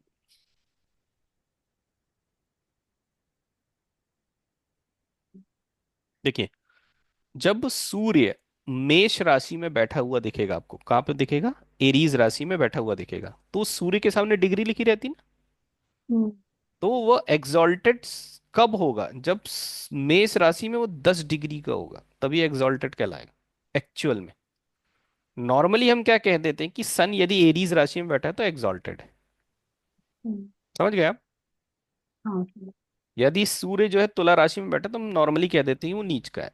लेकिन वो 10 डिग्री में बैठा है तो ही वो एक्चुअल में नीच का कहलाएगा। ठीक है, लेकिन ये इतना हम्म। कंसीडर करते नहीं है डिग्री, केवल राशि को ही लोग कंसीडर करते हैं कि यहाँ बैठा है तो उच्च का है, यहाँ बैठा है तो नीच का है। ठीक है, जैसे मार्स है, यदि कर्क राशि में बैठ जाए तो नीच का हो जाता है।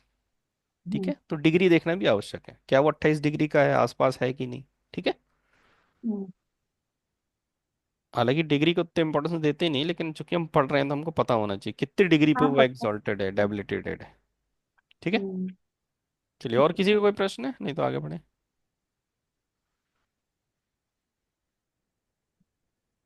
आई थिंक सबको ये पता होगा, फिर भी एक बार मैं सोचता हूँ बता दूंगा आप लोगों को। ठीक है, चलिए आगे बढ़ते हैं।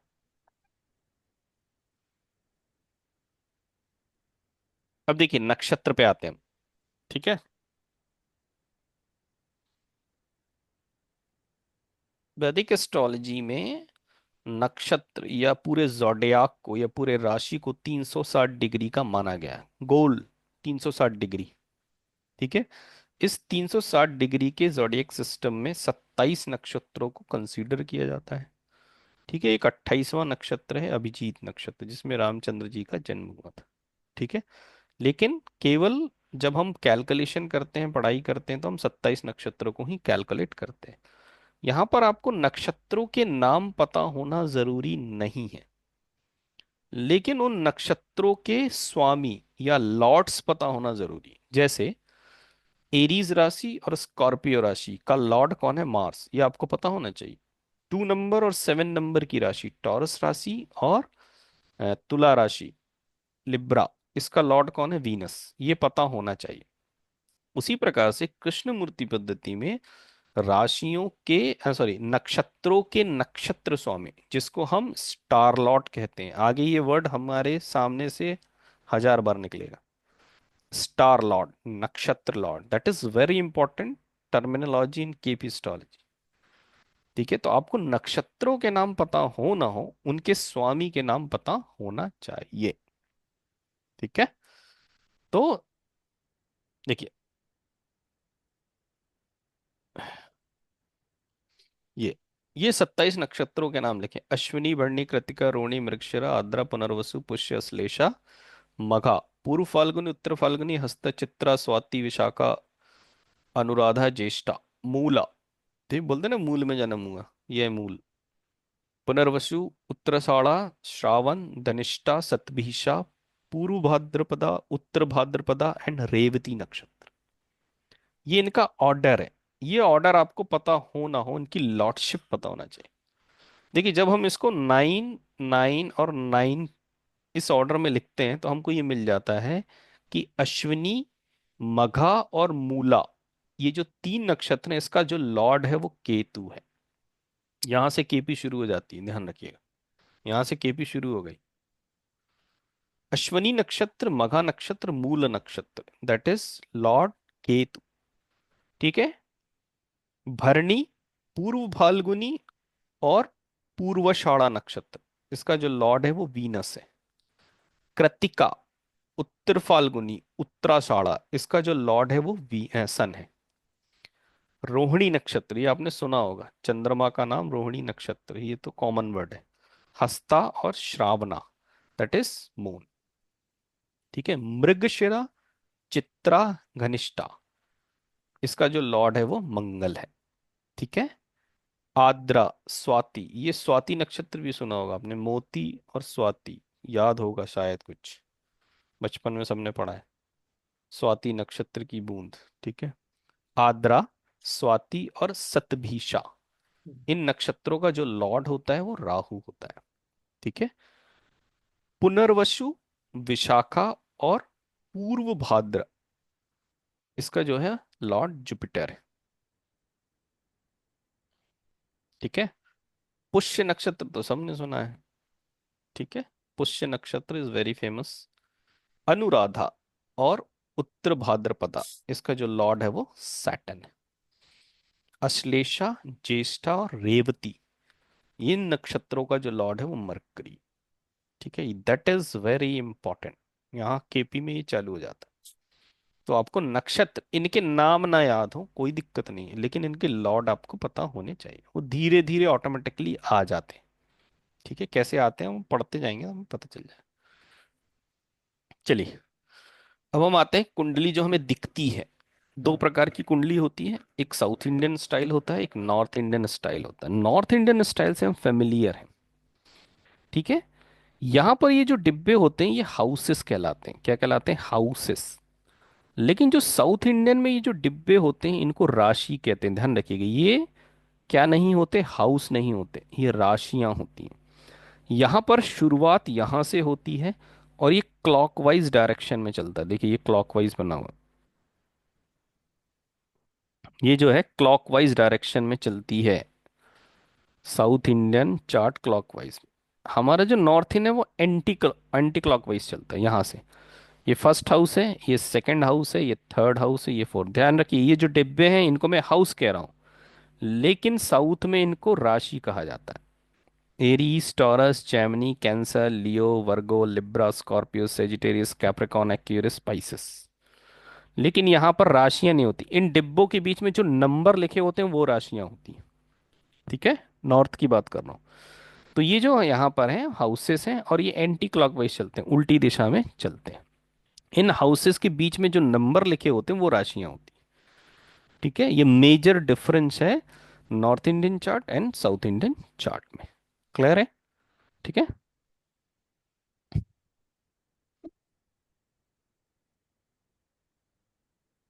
चलिए मैं इसको एक साथ बता दूंगा, इसको देखते कैसे, मैं भी बता दूंगा कैसे देखते हैं। देखिए, Placidus house division system. Placidus house division system मतलब यूनिवर्स में जो व्यवस्था है। ठीक है। ये यूनिवर्स की व्यवस्था है। देखिए, ये सूर्य है, ये मरकरी है, ये वीनस है, ये अर्थ है, ये मून है, और ये जुपिटर है, और ये सैटर्न है। ध्यान से देखिए, है ना, इसको थोड़ा सा इसमें समझते हैं अपन।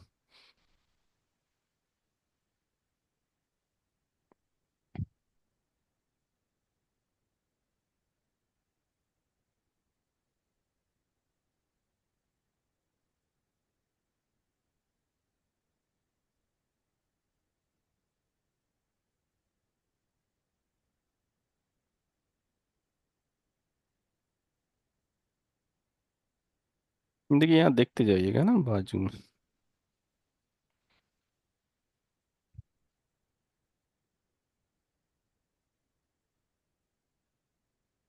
प्लेसिडस हाउस डिवीजन सिस्टम क्या होता है? वेरी सिंपल, वेरी इजी, समझने का फेर है बस।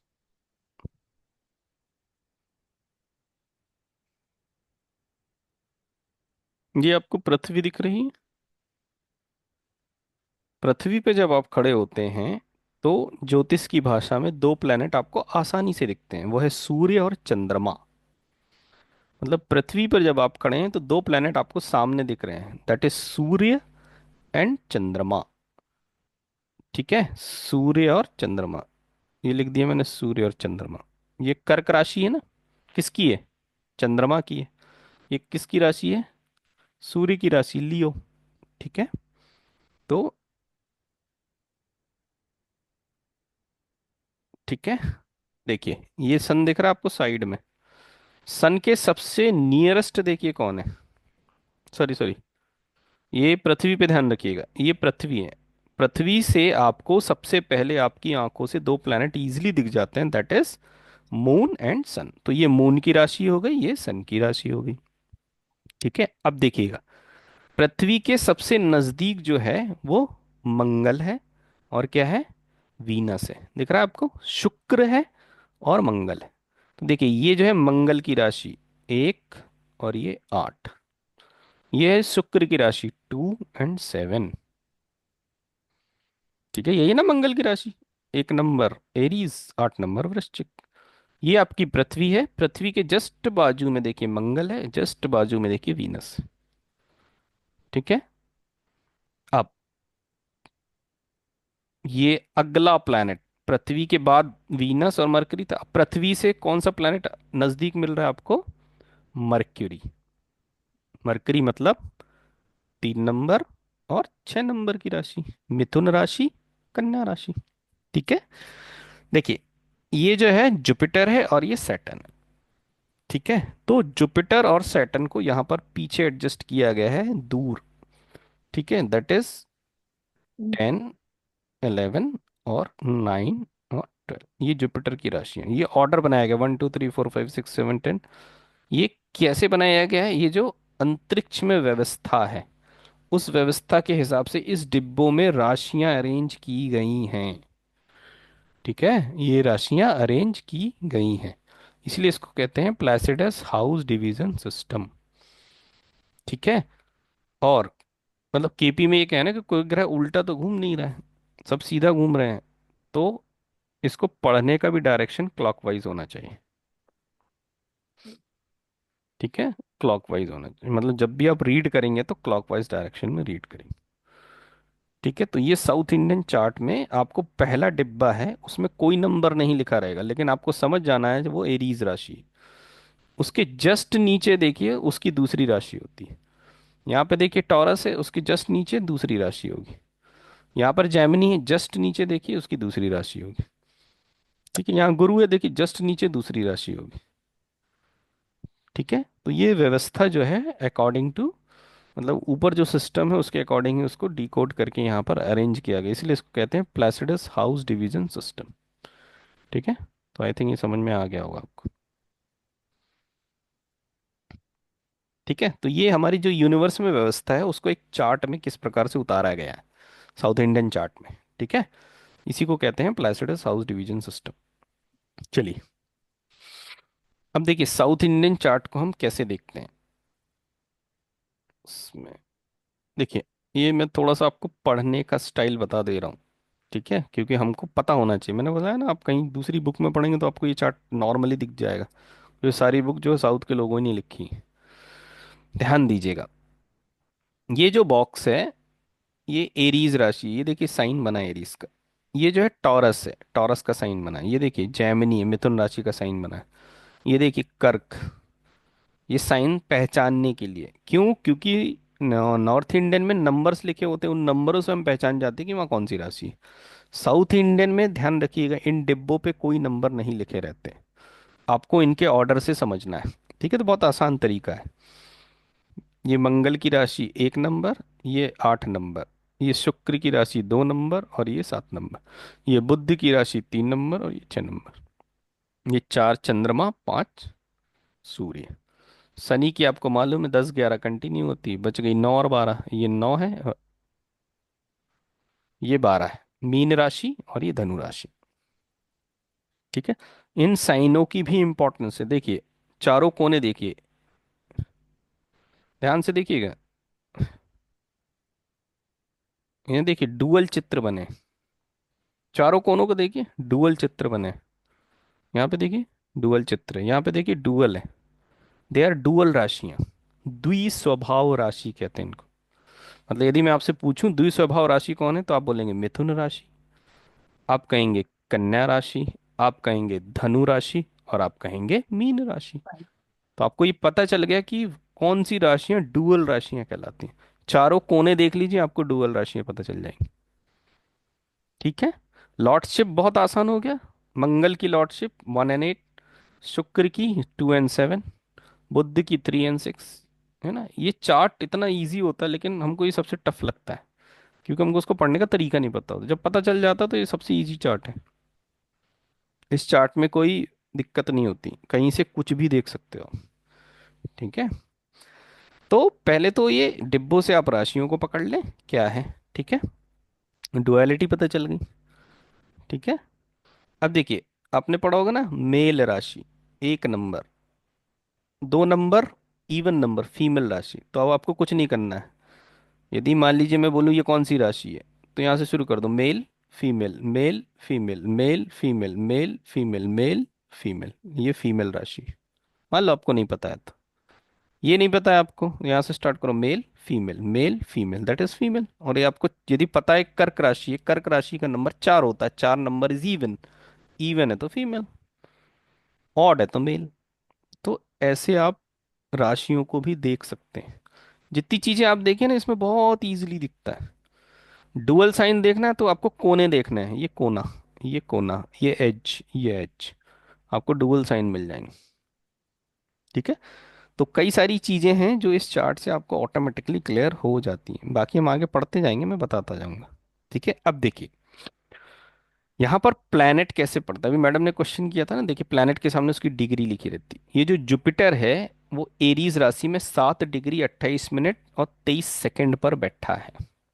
आर लिखा है मतलब रेट्रो है, वक्री है। ठीक है। यहीं पर आपको देखिए फोर्थ लिखा है, 4 नंबर, रोमन का 4 नंबर।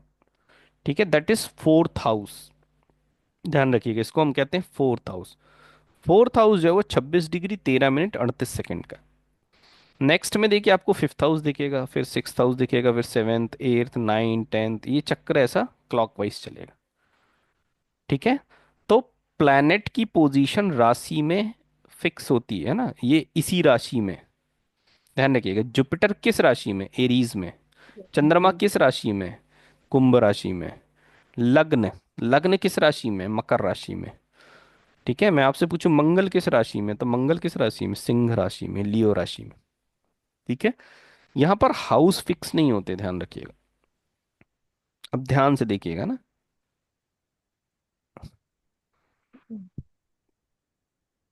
यही बस इंपॉर्टेंट है इसमें पढ़ना।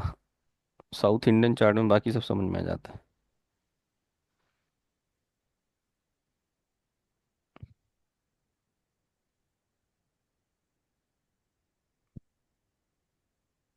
ये जो आपको पहला डिब्बा दिख रहा है ना, केवल मैं इतना ही बना रहा हूँ, है ना।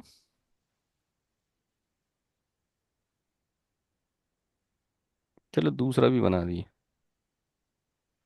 ये है एरीज राशि, और ये टॉरस राशि, ये और ये बना रहा हूँ ना समझाने के लिए। ठीक है। यहाँ पे देखिए 4 लिखा है, फोर्थ हाउस। ये लिखा है 26 डिग्री, अपन राउंड फिगर बस पढ़ रहे हैं ना, 26 डिग्री। फिर यहाँ पे देखिए फिफ्थ हाउस लिखा है, दैट इज 23 डिग्री, है ना। इसको कैसे पढ़ते हैं ये बता रहा हूँ आप। ध्यान रखिए, ये जो एक राशि है, ये यहाँ से लेकर यहाँ तक एक राशि है। एक राशि जो होती है वो 30 डिग्री की होती है, ये राशि भी 30 डिग्री की है। ठीक है। मतलब ये जो स्पैन है 30 डिग्री का है, ये जो स्पैन है वो भी 30 डिग्री का है, क्योंकि राशियां 30 डिग्री की होती हैं। चलता ये क्लॉकवाइज है, इस डायरेक्शन में चलेगा, है ना। तो ये 0 डिग्री यहाँ से शुरू होगा और 30 डिग्री यहाँ पे खत्म हो जाएगा। फिर ये जो बॉर्डर है, इसके बाद से 0 डिग्री शुरू होगा, फिर 30 डिग्री हो जाएगा। कौन सी राशि, टॉरस राशि। ठीक है। तो ये जो आपका फोर्थ हाउस है वो 26 डिग्री से शुरू हो रहा है, मतलब यहाँ कहीं है वो। ध्यान रखना, फोर्थ हाउस, हाउस यहाँ कहीं से शुरू हो रहा है, इनिशिएट हो रहा है। वो लिखा कहीं भी हो, आपको डिग्री से पकड़ना है। पहले तो वो 26 डिग्री चलेगा, 27, 28, 29, 30 इस बॉर्डर पे खत्म हो जाएगा। ठीक है। लेकिन ये अगली राशि में कब तक चलेगा, जब तक कि नेक्स्ट हाउस स्टार्ट ना हो जाए। तो ये जो नेक्स्ट हाउस है, फिफ्थ हाउस है, वो 23 डिग्री से स्टार्ट हो रहा है। मतलब यदि मैं इसको मानूं तो 23 डिग्री यहाँ कहीं होगा, यहाँ कहीं होगा 23 डिग्री। तो यहाँ से फिफ्थ हाउस स्टार्ट हो रहा है, ये हमेशा ध्यान रखना स्टार्टिंग पॉइंट होता है। ये फिफ्थ हाउस यहाँ से स्टार्ट हो रहा है। तो फोर्थ हाउस एरीज राशि में यहां से स्टार्ट होगा और यहां तक होगा। ध्यान रखिए, ये है आपका फोर्थ हाउस, ये डिग्री बताती है। यहां से शुरू हो रहा है और यहां खत्म हो रहा है। यहां उसको 4 डिग्री मिल रहा है और यहां पर उसको कितना मिल रहा है, 23 डिग्री। क्योंकि इस 23 डिग्री के बाद फिर स्टार्ट हो जाएगा आपका फिफ्थ हाउस। तो कितना मिल रहा है, 4 डिग्री और 23 डिग्री, कितना हुआ, 27 डिग्री। तो आपका जो फोर्थ हाउस है वो कितने डिग्री का है, 27। और नॉर्मली हाउसेस कितने डिग्री के होते हैं, 30 डिग्री के, और राशियां कितनी होती हैं, 30 डिग्री की। तो राशियां फिक्स हैं 30 डिग्री की। कृष्णमूर्ति जी का मानना है कि अंतरिक्ष में राशियां फिक्स होती हैं, और है भी। अंतरिक्ष में राशियां फिक्स हैं, जैसे सन फिक्स है ना, सन फिक्स है, राशियां भी फिक्स होती है, राशियों की पोजीशन नहीं बदलती कभी। ठीक है। इसीलिए उन्होंने साउथ इंडियन चार्ट में राशियों के डिब्बे को फिक्स किया, हाउसेस को नहीं फिक्स किया। लेकिन नॉर्थ इंडियन चार्ट में क्या होता है, हाउसेस फिक्स होते हैं और हर एक हाउस 30 डिग्री का होता है। लेकिन यहाँ पर इस नहीं है, इसलिए इसको कहते हैं unequal house division system. Unequal क्यों कहा, क्योंकि आपको फोर्थ हाउस कितने डिग्री मिले, 27, 30 तो मिले ही नहीं पूरे पूरे। ठीक है, 30 तो मिले ही नहीं आपको, है ना। इसीलिए इसको कहते हैं अनइक्वल हाउस डिवीजन सिस्टम। तो इसको पढ़ते कैसे हैं, आपका फोर्थ हाउस 26 डिग्री से शुरू होगा, तो इस राशि में उसको केवल 4 डिग्री मिलेगी, है ना, क्योंकि ये राशि यहाँ पर जाकर एंड हो जाएगी। ठीक है। लेकिन ये फोर्थ हाउस तब तक रहेगा जब तक कि फिफ्थ हाउस स्टार्ट नहीं हो जाता। जबकि फिफ्थ हाउस कहाँ से स्टार्ट हो रहा है, 23 डिग्री से स्टार्ट हो रहा है। कौन है जो पीली टी शर्ट?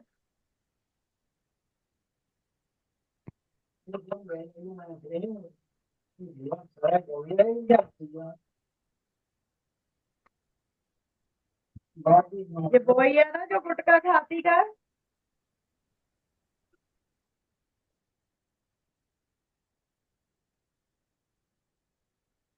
तो सर ये साउथ इंडियन में कोई कोई हाउस हम्म। 30 डिग्री से ऊपर भी होगा, इसका मतलब। बिल्कुल बिल्कुल।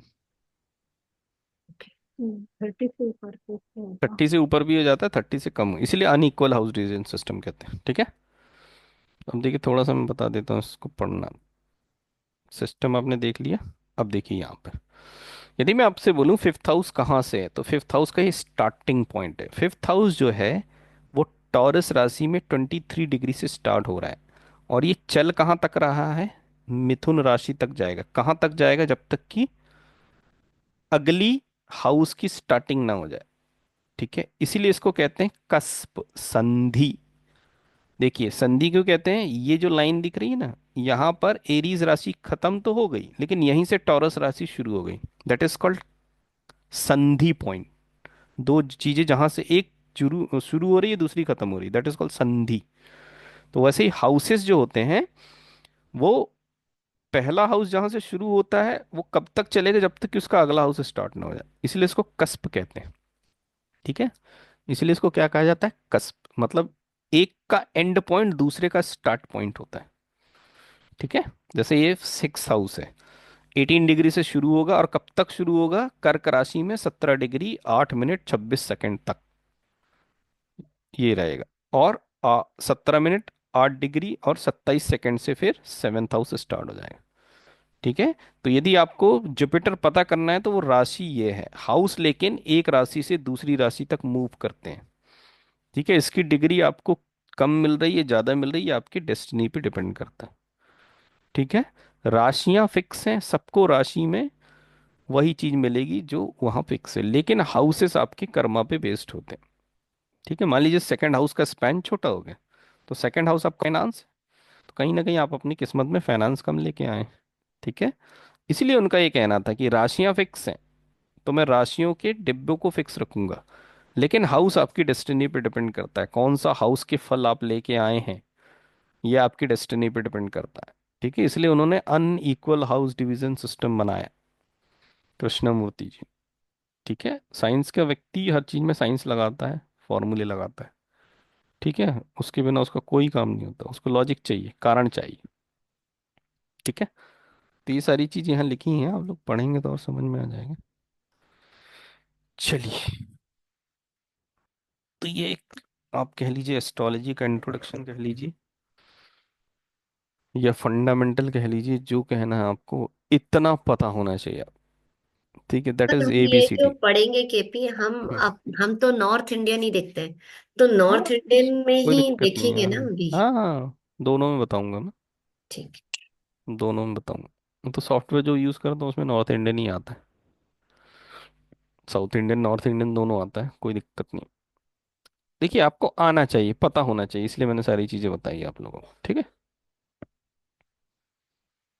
चलिए, किसी का कोई प्रश्न है तो बताइए, नहीं तो सर मुझे एक पूछना है, आप वीडियो कब तक मतलब हमें देखने को मिलेगी? कब तक मतलब? मतलब क्लास के आप बाद? कब तक? हाँ। हाँ, क्लास के एक दो दो घंटे बाद कर देता हूँ मैं अच्छा, डाउनलोड। इमीडिएटली हाँ होगा? ओके। हाँ, वो ओके। थोड़ा सा अपलोड होने में टाइम लगता है। हाँ हाँ। हाँ, वो अपलोड हो जाएगा तो फिर मैं आपको शेयर कर दूंगा। और नोट्स सर? हाँ, वो पीडीएफ डाल दूंगा ना मैं। अच्छा। ओके हम्म। ओके। जी सर। ठीक है, चलिए, किसी को कोई प्रश्न है तो बताइए, नहीं तो फिर अपन कल मिलते हैं। ठीक है, चलिए, धन्यवाद, जय श्री राम, गुड नाइट। जी, आपने बहुत अच्छा अच्छा सिखाया। चलिए चलिए, बढ़िया। हाँ, सही एकदम है सर। सिंपल। हाँ, नहीं, ये फंडामेंटल है, बहुत ज़रूरी होता है, हमको लगता है। नहीं, फंडामेंटल है, मगर आपने इतना अच्छे तरीके से समझाया कि वो दिमाग में बैठ गया, सच कहूँ तो। नहीं नहीं, बढ़िया, वही सर कोशिश मेरी वही नमस्कार। रहती है। जी जी, नमस्ते। सर मैंने केपी का संस्कार जी अग्रवाल का किया है, लेकिन आप जो समझा रहे हो वो बड़ा बेस्ट तरीका है सर आपका। बड़े जी अच्छे जी, से समझ आ रहा है हाँ, नहीं नहीं, एक कोशिश एक मेरी वही पॉइंट को। रहती। कोशिश मेरी वही रहती है। इजी इजी वे में, इजी वे में हाँ यानी जी, आपका जो बताने का जो तरीका है ना वो हार्ड नहीं है, वेरी हाँ इजी। हाँ हाँ, बहुत थोड़ा सा बढ़िया। टेक्निकल रहता है ना, ताकि चीज़ों को याद याद करने में आसान हो। याद याद करने का फार्मूला, हाँ ये एक्चुअल में बात। एस्ट्रोलॉजी क्या है, ग्रुप ऑफ इंफॉर्मेशन है। राइट जितने सर। ज़्यादा आपके पास डाटा रहेगा ना, उतना अच्छा एनालिसिस करेंगे आप, बिल्कुल बिल्कुल और करेक्ट। उतने अच्छे प्रिडिक्शन देंगे। हाँ हाँ। तो इन्फॉर्मेशन सर सबसे मैंने भी पहले। इम्पोर्टेंट।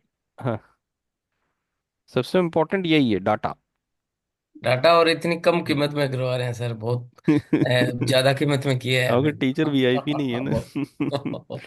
आप हाँ, बिस्लरी नहीं पी रहे। नहीं जिसने, कहने का मतलब केपी का कोर्स कर लिया ना उसको ज्ञान हो जाता है कि वास्तविक कितना हम्म डेप्थ में है, कितना लंबा चौड़ा कोर्स है। नहीं, इसमें तो दो केपी। क्लासें कवर होती है सर, आप वाले में तो हाँ, 3300 की तो हमने ब्लैंक चार्ट प्रिडिक्शन और वो दो दो क्लास ली है।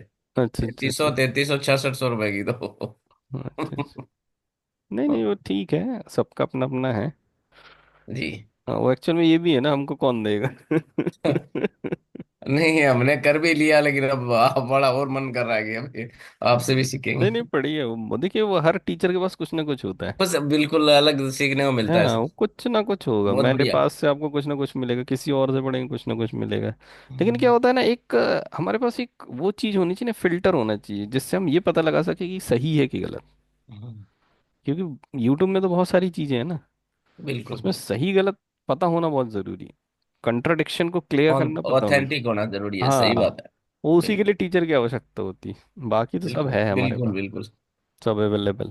बिल्कुल, वरना तो किताब ही अवेलेबल है, हम उसमें ही पढ़ लेते हैं। किताब से तो एस्ट्रोलॉजी आती ही नहीं। आती नहीं है, बिल्कुल सही बात है सर। ये तो फिक्स है, किताब से एस्ट्रोलॉजी नहीं आई। ये वो हम्म, विद्या है जो गुरु से ही मिलती। गुरु से मिलती है, बिल्कुल सही है हाँ, सर। सर थैंक यू अभी सर, किसी बहुत सॉफ्टवेयर बढ़िया। की जरूरत तो नहीं रहेगी हमें? नहीं नहीं, आप नॉर्मली जो यूज़ करते हैं कर सकते हैं, मैं तो आपको टेक्निक बताऊंगा। है ना। मैं केपी स्टार वन यूज़ करता हूँ, तो मैं उसी से पढ़ाता हूँ, उसी से प्रोडिक्शन देता हूँ, उसी से मैं मतलब कह लिए आदी हो गया हूँ, फेमिलियर हो गया हूँ। ठीक है आप। नहीं, हाँ। बेसिक में तो कोई सॉफ्टवेयर नहीं चाहिए ना सर, और चाहिए होगा नहीं तो नहीं मे नहीं, बी आप एडवांस। ऑनलाइन, हाँ ऑनलाइन कोई भी सॉफ्टवेयर यूज़ कर सकते हैं, मोबाइल ऐप के भी कर सकते हैं। एक दो नाम बता दूंगा मैं, आप उससे पढ़ सकते हैं, उसमें कोई दिक्कत और नहीं। और कोई ऐसा बुक तो अभी रिकमेंडेड नहीं है सर? नहीं नहीं, बुक तो कोई रिकमेंडेशन आपको आखिरी तक नहीं मिलेगी। ठीक ठीक ठीक ठीक। ये पढ़ते जाइए और फिर आप बुक पढ़िए, यूट्यूब देखिए, कोरिलेट हम्म। करिए, है ना, तो वो सारी चीज़ें आपको समझ में आएंगी। ठीक है। जी जी, चलिए। Thank you okay. धन्यवाद। जय श्री राम। Good night. जय श्री राम सर। जय श्री राम। हाँ। जय श्री राम सर। जय श्री राम।